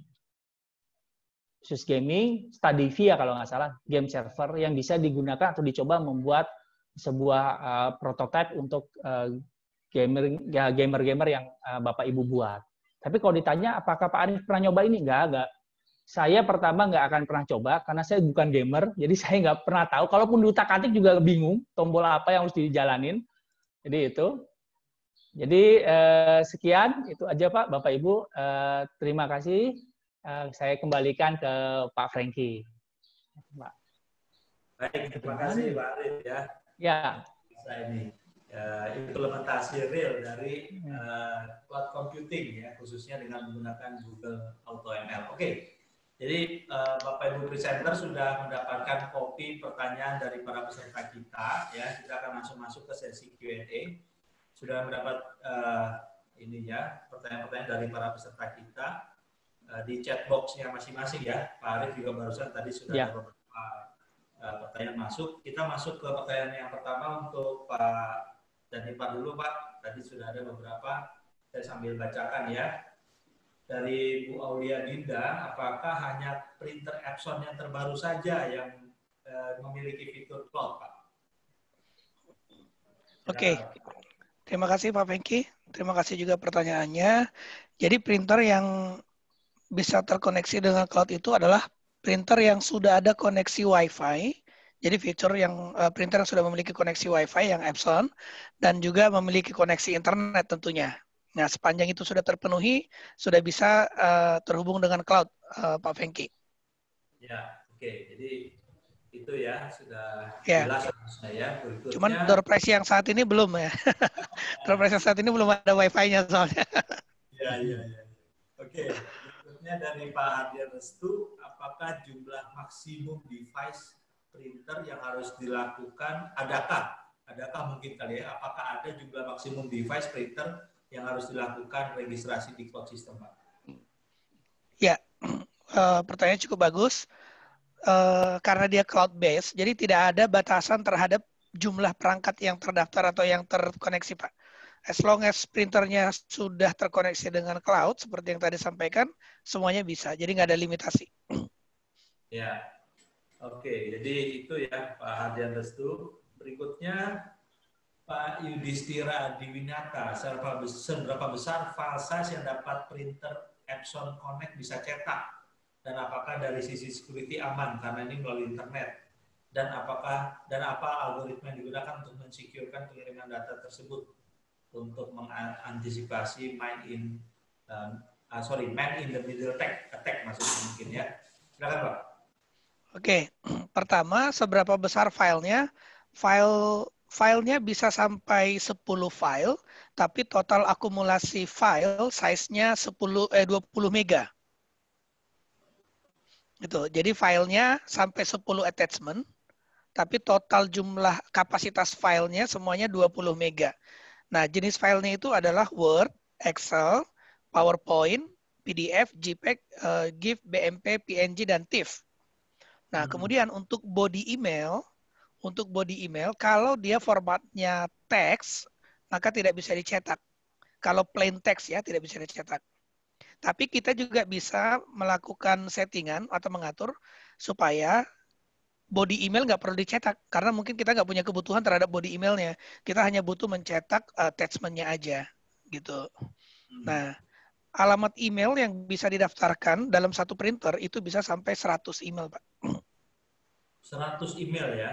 Iya. Oke. Jadi cukup banyak. Tapi tidak bisa ditaruh di CC atau BCC. Jadi harus kepada tuh. Kalau nggak dia sama seperti kita lah. Kamu kan cuma CC saya doang, jadi saya nggak kerjain. Gitu. Ya. Oke, jadi harus di to ya Pak ya? Ya, harus di to, di attention. Baik, oke. Terus jadi kalau yang terakhir itu ada ini ya Pak, algoritma. Oh ya, algoritmanya, karena sebenarnya kita menggunakan Google Cloud Services untuk Google Cloud Printing-nya. Jadi algoritma yang sudah ada di Google sebenarnya yang ada di situ. Jadi masalah security mestinya tidak ada kekhawatiran ya, gitu. Baik, Pak. Oke. Mudah-mudahan menjawab ya Pak Yudhistira. Ya, jadi untuk info aja Pak. Jadi saat ini Epson tidak memiliki atau membuatkan satu cloud system tertentu gitu. Itu sebabnya kita memiliki perangkat-perangkat yang bisa kompatibel dengan berbagai jenis cloud yang dikeluarkan oleh beberapa provider gitu. Bagus Pak, bagusnya begitu Pak. Jadi nggak pusing Pak. Nanti bikin cloud ya, sendiri. Biar kompatibel semua. Oke, dari Pak Salman nih. Seingat saya Pak Salman nih dari ini ya, dari pendidikan ya. Apa ada khusus untuk pendidikan terkait dengan screen proyektornya? Jadi nanti bisa langsung kontak ini kayaknya Pak ya. Ya, pastinya ada khusus, tapi yang paling penting buat Epson adalah mengenali kebutuhannya secara keseluruhan, baru kita rekomendasikan solusi yang paling tepat. Gitu. Jadi karena varian produknya sangat banyak, nah kita akan bantu memilihkan produk yang sesuai dengan kebutuhannya. Oke. Itu Pak. Jadi nanti setelah itu baru kita bisa diskusi mengenai biayanya akan menjadi berapa gitu. Ya, oke, baik. Saya lanjut ke pertanyaan Pak Pangki Siswoyo. Untuk proyektor Epson yang bisa sampai lebih dari 60 inch, tampilannya apakah unit proyektornya sudah built-in kamera dan mic? Karena agar terlihat simpel, tidak banyak peralatan dan frekuensi penggunaan meeting conference mulai banyak. Silakan Pak. Ya, ya ini bagus pertanyaannya. Ini juga bisa salah satu rekomendasi untuk kita inovasi ya. Untuk saat ini belum ada proyektor kita yang sudah memiliki built-in kamera, gitu. Tapi kita sudah memiliki proyektor yang sudah built-in dengan bukan mic ya, speaker. Jadi speaker dan ada port jack mic-nya. Jadi begitu kita masukin mic ke dalamnya itu jadi langsung speaker, gitu. Tapi kedepannya kita selalu melihat inovasi-inovasi yang terbaru, bagaimana kita membuat atau membuild-in teknologi-teknologi baru yang tadinya terpisah menjadi satu kesatuan gitu Pak. Jadi nanti si proyektor tidak hanya terlihat sebagai proyektor lagi, tapi terlihat sebagai satu solusi, misalnya video conference solution seperti itu. Ya. Oke, saya langsung lanjut ke pertanyaan selanjutnya dari Pak Asep. Untuk printer Epson ini apakah sudah ada yang menerapkan teknologi touchless, Pak? Teknologi touchless? Ya, bisa dibilang sih belum 100% touchless. Ya, tapi dengan menggunakan proximity card tadi, jadi kita hanya perlu tapping card di atasnya, kemudian nanti hasil cetaknya akan keluar, gitu. Jadi proximity card itu tadi berfungsi untuk security access juga. Gitu. Ya. Baik. Oke, terakhir ini ada Tapi satu lagi perlu saya tambahkan, Pak. Kita juga sudah memiliki printer yang bisa dikontrol dengan voice. Gitu. Jadi bisa diintegrate dengan Alexa. Oke. Ah, gitu. Nah, itu mungkin bisa menggantikan touchless-nya tuh. Tadi belum ada ya di videonya ya, Pak ya? Tadi belum. Ya, masih baru soalnya, jadi saya juga belum. Ya, besok-besok ini ya tinggal suruh aja ya, Alexa print gitu ya Pak, langsung gitu bisa nge-print. Ya, atau bisa voice control yang lain Pak. Oke. Mbak, bisa tolong bantu print nggak? Gitu. Ya. Oke, saya langsung lanjut ke pertanyaan terakhir nih, ada dari Pak Arbak Koirul. Untuk connect ke printer, apakah harus satu jaringan atau tidak? Mohon maaf, bisa diulang Pak Pengki? Untuk connect ke printer, apakah harus satu jaringan atau tidak? Mungkin maksudnya printer yang ini kali tadi ya. Oke, apakah harus satu jaringan atau tidak? Apabila kita menggunakan fitur wireless saja, maka kita harus berada dalam satu jaringan dengan si printernya secara langsung. Jadi ada di dalam LAN yang sama. Tapi kalau kita menggunakan fitur cloud, maka tidak harus dalam jaringan LAN yang sama. Sepanjang sudah terkoneksi ke internet antara user dengan printer, maka bisa berinteraksi, akan bisa mencetak gitu Pak. Baik. Ya, Pak Zanipar, kayaknya udah cukup nih Pak dengan Bapak nih ya. Saya langsung lanjut dulu ke Pak Andes ya Pak. Siap, silakan Pak, silakan monggo. Ya, Pak Andes dari mungkin Bu Ayani nih. Apakah aplikasi berbasis cloud saat ini sangat dibutuhkan mengingat cloud dapat menyimpan file berbentuk video file dan lain-lain untuk memudahkan pencarian data dan membantu mempermudah pekerjaan aman dan nyaman. Ini ada di chat juga Pak, tadi sudah saya kasih Pak Anies. Ya. Bisa diulang Pak Franky pertanyaannya, maaf. Ada di chat juga Pak, bisa dilihat Pak. Oh, ada di chat ya, sebentar. Saya private tadi ada dari mungkin Bu Ayani ini, apakah aplikasi berbasis cloud saat ini sangat dibutuhkan mengingat cloud dapat menyimpan file berbentuk video file dan lain-lain untuk memudahkan pencarian data dan membantu mempermudah pekerjaan dan nyaman. Silakan dibantu jawab. Ya, terima kasih Bu Ayani pertanyaannya. Kalau secara general ya memang semua sekarang sudah beralih ke cloud gitu. Mau aplikasi apa aja, bahkan Epson sekarang udah ke cloud ya. Terus tadi Mas Arief dengan Agri. Ya? Bapak Ayani Pak rupanya Pak. Oh Pak Ayani, sorry.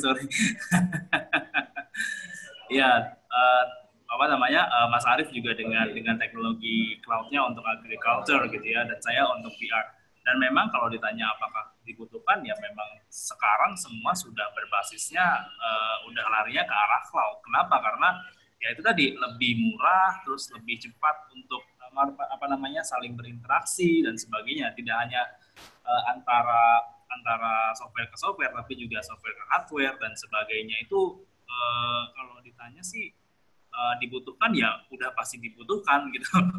Dan juga dengan basis cloud ini transfer data itu akan semakin mudah karena kayak Milea Lab yang kita punya, kita semua simpan semua 3D library di cloud sehingga semuanya yang kita proses di cloud itu nge-reduce yang tadinya untuk membuat VR itu harus pakai PC yang mahal ya, yang prosesornya i7, terus kemudian RAM-nya minimal 16 GB, terus punya external graphic card yang cukup bagus gitu ya. Tapi dengan kita integrate dengan cloud, semua library di cloud, proses-prosesnya 80% kita lakukan di cloud.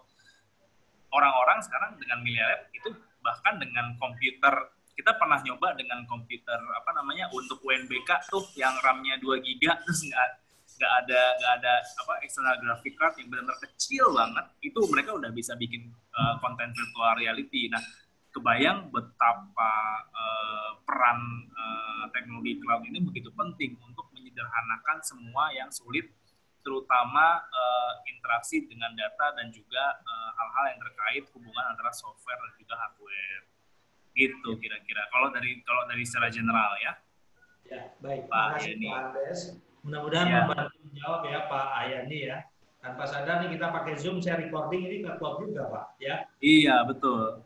Berikutnya dari Pak Asep, kira-kira bidang atau area mana yang bisa disupport dengan VR untuk industri manufacturing Pak? Oke, kalau untuk industri manufacture sebenarnya sih udah dari tahun 2000-an ya, sudah banyak beberapa industri-industri manufacture besar yang menggunakan VR untuk training. Jadi awalnya memang untuk training, tapi sekarang, nah lagi-lagi dengan terintegrasi dengan cloud, justru teknologi VR ini tidak hanya bisa dilakukan untuk training on-site dengan VR gitu ya, atau mungkin training daring dengan VR, tapi juga bisa membantu untuk simulasi dan desain. Jadi misalkan ada engineer A, dia lagi ada di pabrik cabang yang mana, terus engineer B dia ada di pusat perusahaannya misalkan yang ada di Jepang atau yang ada di mana. Terus mereka pakai VR dua-duanya, terus mereka mendesain sesuatu seolah-olah ada di satu tempat yang sama.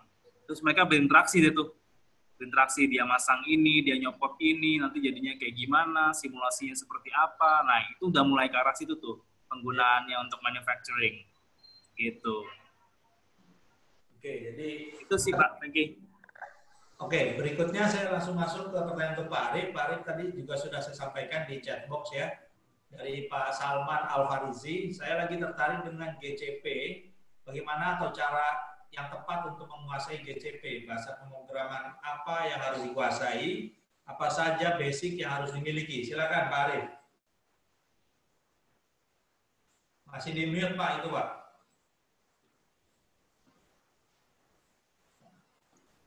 Oke Pak, jadi banyak pertanyaan yang datang ke saya bagaimana memulai dengan belajar tentang GCP gitu loh. Pertama, kita menggunakan GCP tidak memerlukan bahasa pemrograman. Yang kedua adalah sebenarnya seluruh pengguna Gmail, nah ini serunya, seluruh pengguna Gmail itu punya akses gratis sebanyak $300 atau 365 hari untuk menggunakan resources-nya GCP. Modalnya adalah hanya kartu kredit. Tapi mungkin mahasiswa saya ada yang tanya, Pak, saya nggak punya kartu kredit. Nah, saya bukan promosi nih. Buka tabungan BTPN dari Jenius itu. Nah, Jenius. Itu solusinya. Dengan modal 100.000, atau kalau nggak salah minimal tuh bisa 100.000, kemudian buka BTPN, kartunya, kemudian dipakai buat buka GCP. Nah, ini bagusnya gini, konyolnya. Umpama, Bapak tadi mau belajar, pakai email account umpama arif@gmail.com. Kita dapat $300 dong. Utak-atik, buat model, wah canggih-canggih lah, buat compute engine, buat tester, belajar lah. Habis. Karena resources-nya kita pakai. Ya kan? Nggak usah diperpanjang. Jangan di-upgrade, biarkan saja. Kemudian buka Gmail lagi. arif1@gmail.com. Dengan kartu yang sama, nyala lagi dapat $300. Begitu habis, pindah lagi ke akun yang lain. Nah, berulang-ulang. Makanya saya bisa dapat sertifikasi yang banyak, ya gitu. Ngulang gratis. Itu solusinya. Jadi, solusinya belajar dari situ. Dan yang paling penting tadi malam waktu saya mau sharing lagi nih. Boleh ya? Sebentar ya. Boleh, Pak Franky, saya nggak apa-apa sharing lagi ya? Oke. Halo, Pak? Sorry, terputus, Pak. Ayo, Pak. Lanjut lagi, Pak. Oke, saya sharing boleh, Pak ya? Sharing lagi? Ya, silakan. Oke, jadi gini. Kalau pertama kali, sebentar, saya sharing dulu. Oke. Solusinya yang paling gampang adalah di Cloud Google Documentation. Documentation dia. Ada yang tanya sama saya, Pak, bagaimana sih belajar pertama kali Google Cloud? Itu paling gampang adalah gini. Cloud Google Documentation.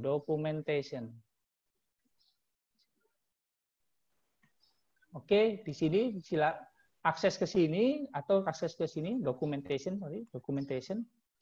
Mulainya dari sini sebenarnya. Jadi kalau rekan-rekan tadi malam ditanya juga dalam webinar, bagaimana cara mulai belajar Google Cloud? Belajarnya dari sini. Google Cloud itu prinsip kerjanya sama seperti Linux. Jadi kalau ditanya kenapa saya promosi Google Cloud, itu sama seperti kenapa saya promosi Linux gitu. Saya nggak perlu kerja di Red Hat, saya nggak perlu kerja di perusahaan OpenSUSE atau Ubuntu Corporation, nggak perlu, karena saya mau pakai. Nah, Google Cloud sama prinsipnya kayak Linux. Kalau ditanya belajar dari mana? Dari prinsipnya Linux, RTFM. Anak Linux pasti tahu tuh harusnya. RTFM. Mungkin bapak-bapak yang belum tahu, RTFM artinya apa? Artinya kepanjangannya adalah read the fucking manual. Baca. Google itu, solusi yang saya berikan ke sahabat saya itu ada di sini semua. Di sini. Topologinya infrastruktur ada, dikasih gambaran semua di sini. Tinggal baca. Tapi banyak banget, Pak. Ya saya bacanya dari 2015. Ya pelan-pelan, sabar. Naik, dikumpul-kumpulin. Saya pun akhirnya nggak bisa menghafal semuanya. Cara yang paling mudah adalah saya kumpulin dalam bentuk video-video sederhana. Penggunaannya, cara penggunaannya. Jadi waktu nanti ditanya, bagaimana cara menggunakan Google Colab? Ada. Bagaimana IoT-nya berjalan? Ada. Walaupun kalau ditanya, caranya detailnya bagaimana? Bentar ya, saya cari halaman berapa ya. Tapi saya udah tahu ada di sini. Gitu. Itu sharingnya sih, Pak. Ya. Sebenarnya ada singkatan lain, Pak. Apa, Pak? IBM. Hah? IBM, Pak. IBM apa, Pak? Itu baru manual. Gitu. Oh. Oke, lanjut lagi berikutnya Pak Arif dan pertanyaan dari Pak Yudhistira Dinata ya. Apakah Google atau ML ini bisa trial terlebih dahulu. Trial mungkin trial. Maksud saya mungkin trial, sorry, di trial mungkin maksudnya. Iya Pak, tadi yang seperti saya sampaikan, kalau Bapak sekarang punya kartu kredit dan punya email Gmail, maka Bapak bisa trial. Free $300. Bagaimana caranya? Bapak ketik aja di Google tadi, Google spasi cloud free. Nah, nanti keluar tuh linknya buat coba.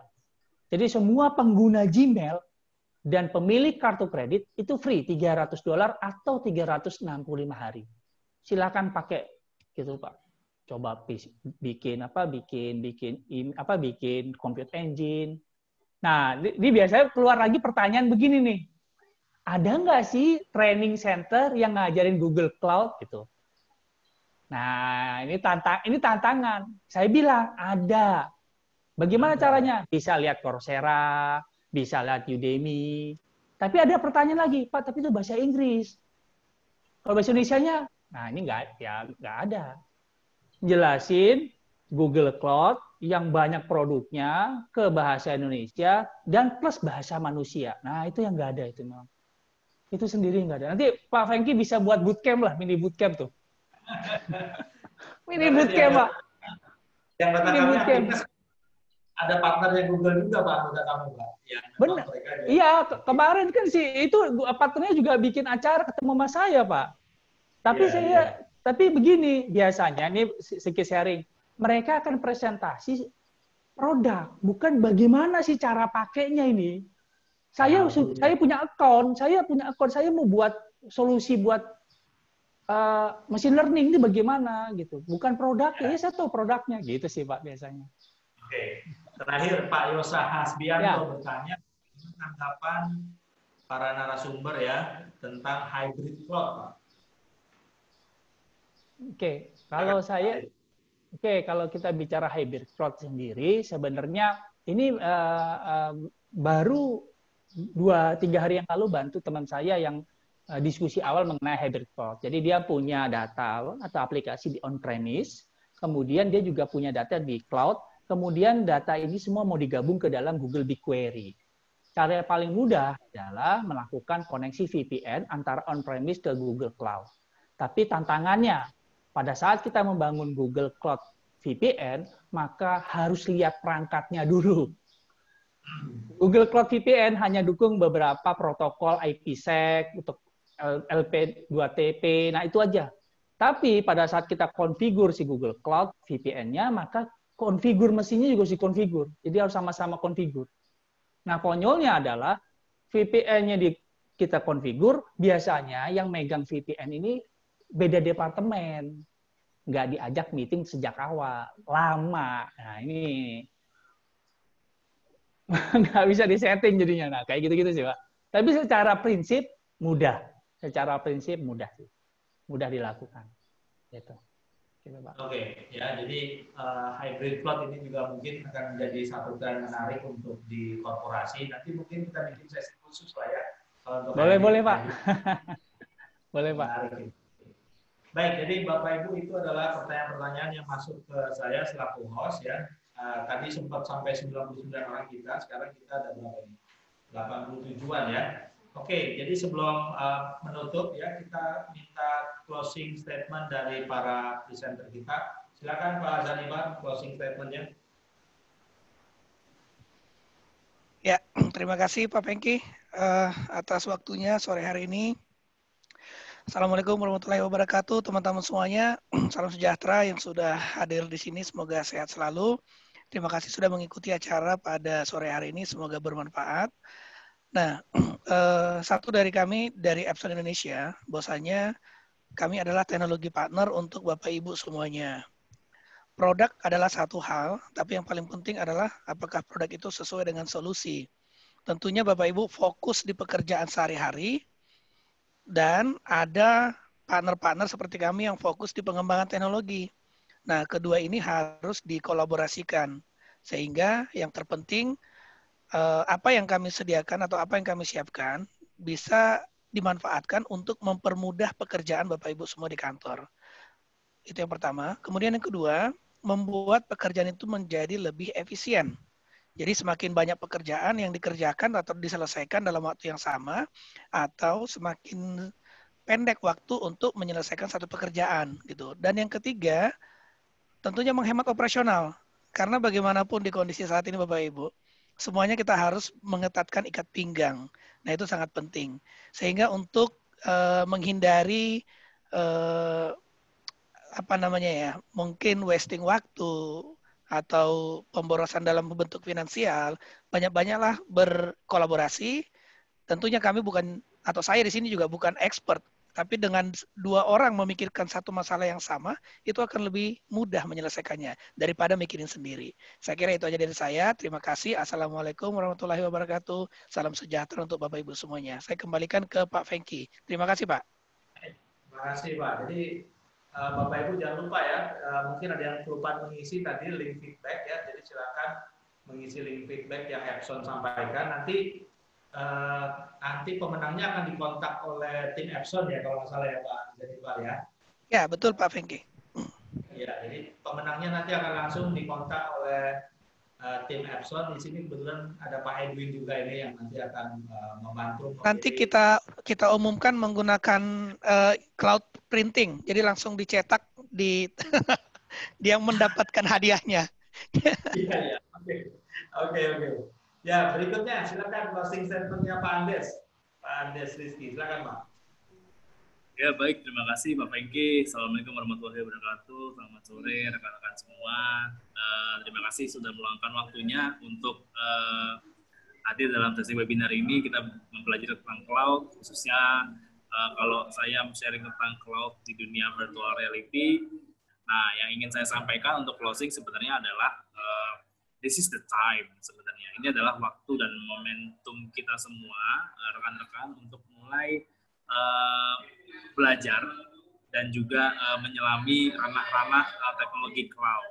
Karena di era post-pandemi, saya bilangnya post-pandemi seperti ini, memang teknologi-teknologi seperti inilah yang nantinya akan banyak berguna untuk efisiensi bisnis Bapak Ibu semua dan efisiensi kegiatan Bapak Ibu semua.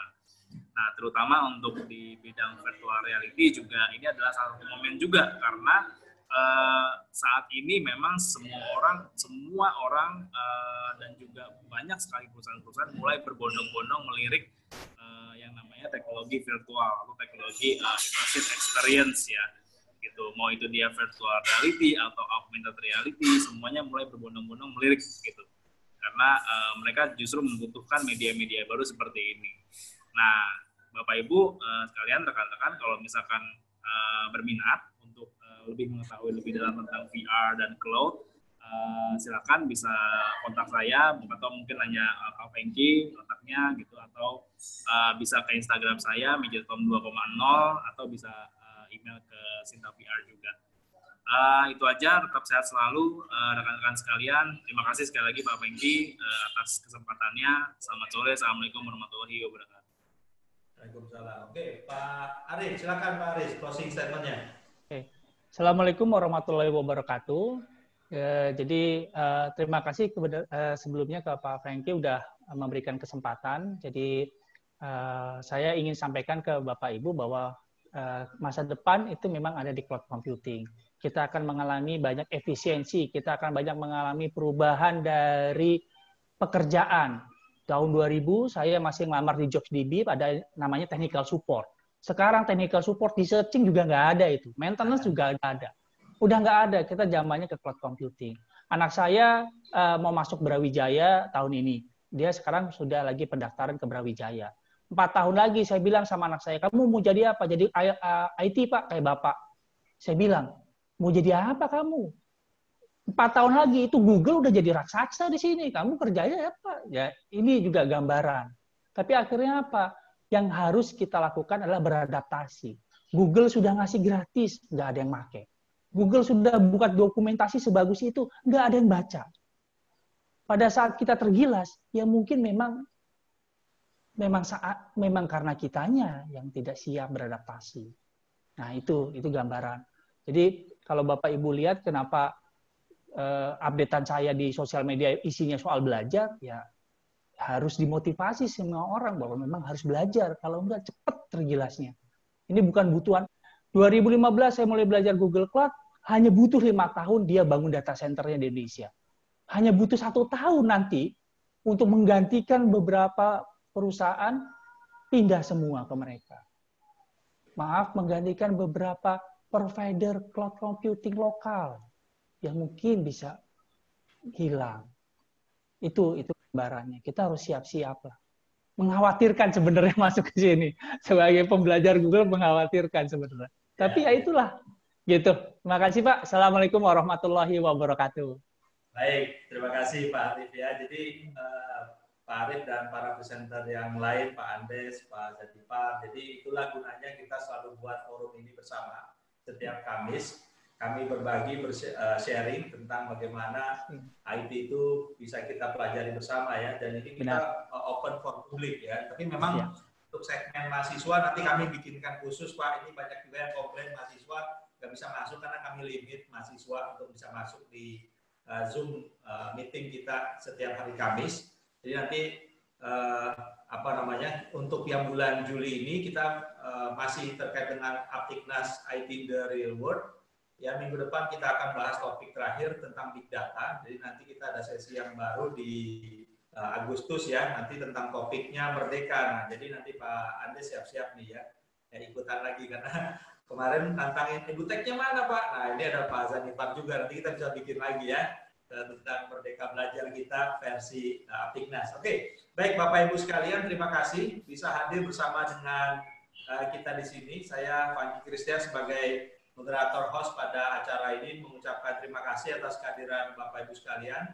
Terima kasih untuk presentasi yang disampaikan Pak Zanipar, Pak Andes, Pak Arif, sangat membantu dan memperkaya kita ya tentang bagaimana cloud computing diimplementasikan di dunia nyata ya. Jadi sekali lagi mohon maaf apabila ada kekurangan dalam pelaksanaan kegiatan ini. Nantikan tetap kegiatan kami minggu depan ya, sesi yang terakhir dari Aptiknas IT The Reward di bulan Juli ini membahas tentang Big Data ya. Jadi silakan daftar ulang di eventcerdas.com. Seingat saya sudah 300-an orang yang daftar. Jadi kami mohon maaf kami harus seleksi lagi untuk peserta yang bisa masuk ke Zoom meeting. Tapi untuk Bapak Ibu yang tidak bisa mengikuti sesinya, sebetulnya setelah kita selesai lakukan Zoom meeting ini, kami biasanya mengupload di YouTube channel kami di eventcerdas.com, jadi bisa melihat replay ulang dari semua kegiatan kita di sana.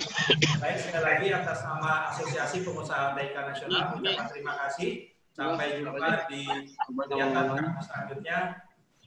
Tetap sehat, tetap semangat ya. Sampai jumpa. Terima kasih Bapak Ibu sekalian. Terima kasih semuanya. Terima kasih Pak Pengki. Terima kasih Mas Andes, Pak Arif. Terima kasih semua pembicara. Terima kasih. Terima kasih semua. Terima kasih Bapak Ibu sekalian. Sampai jumpa. Terima kasih atas sharingnya. Ditunggu printernya. Siap. Tetap sehat semua. Saya tutup ya. Terima kasih ya. Terima kasih. Terima kasih.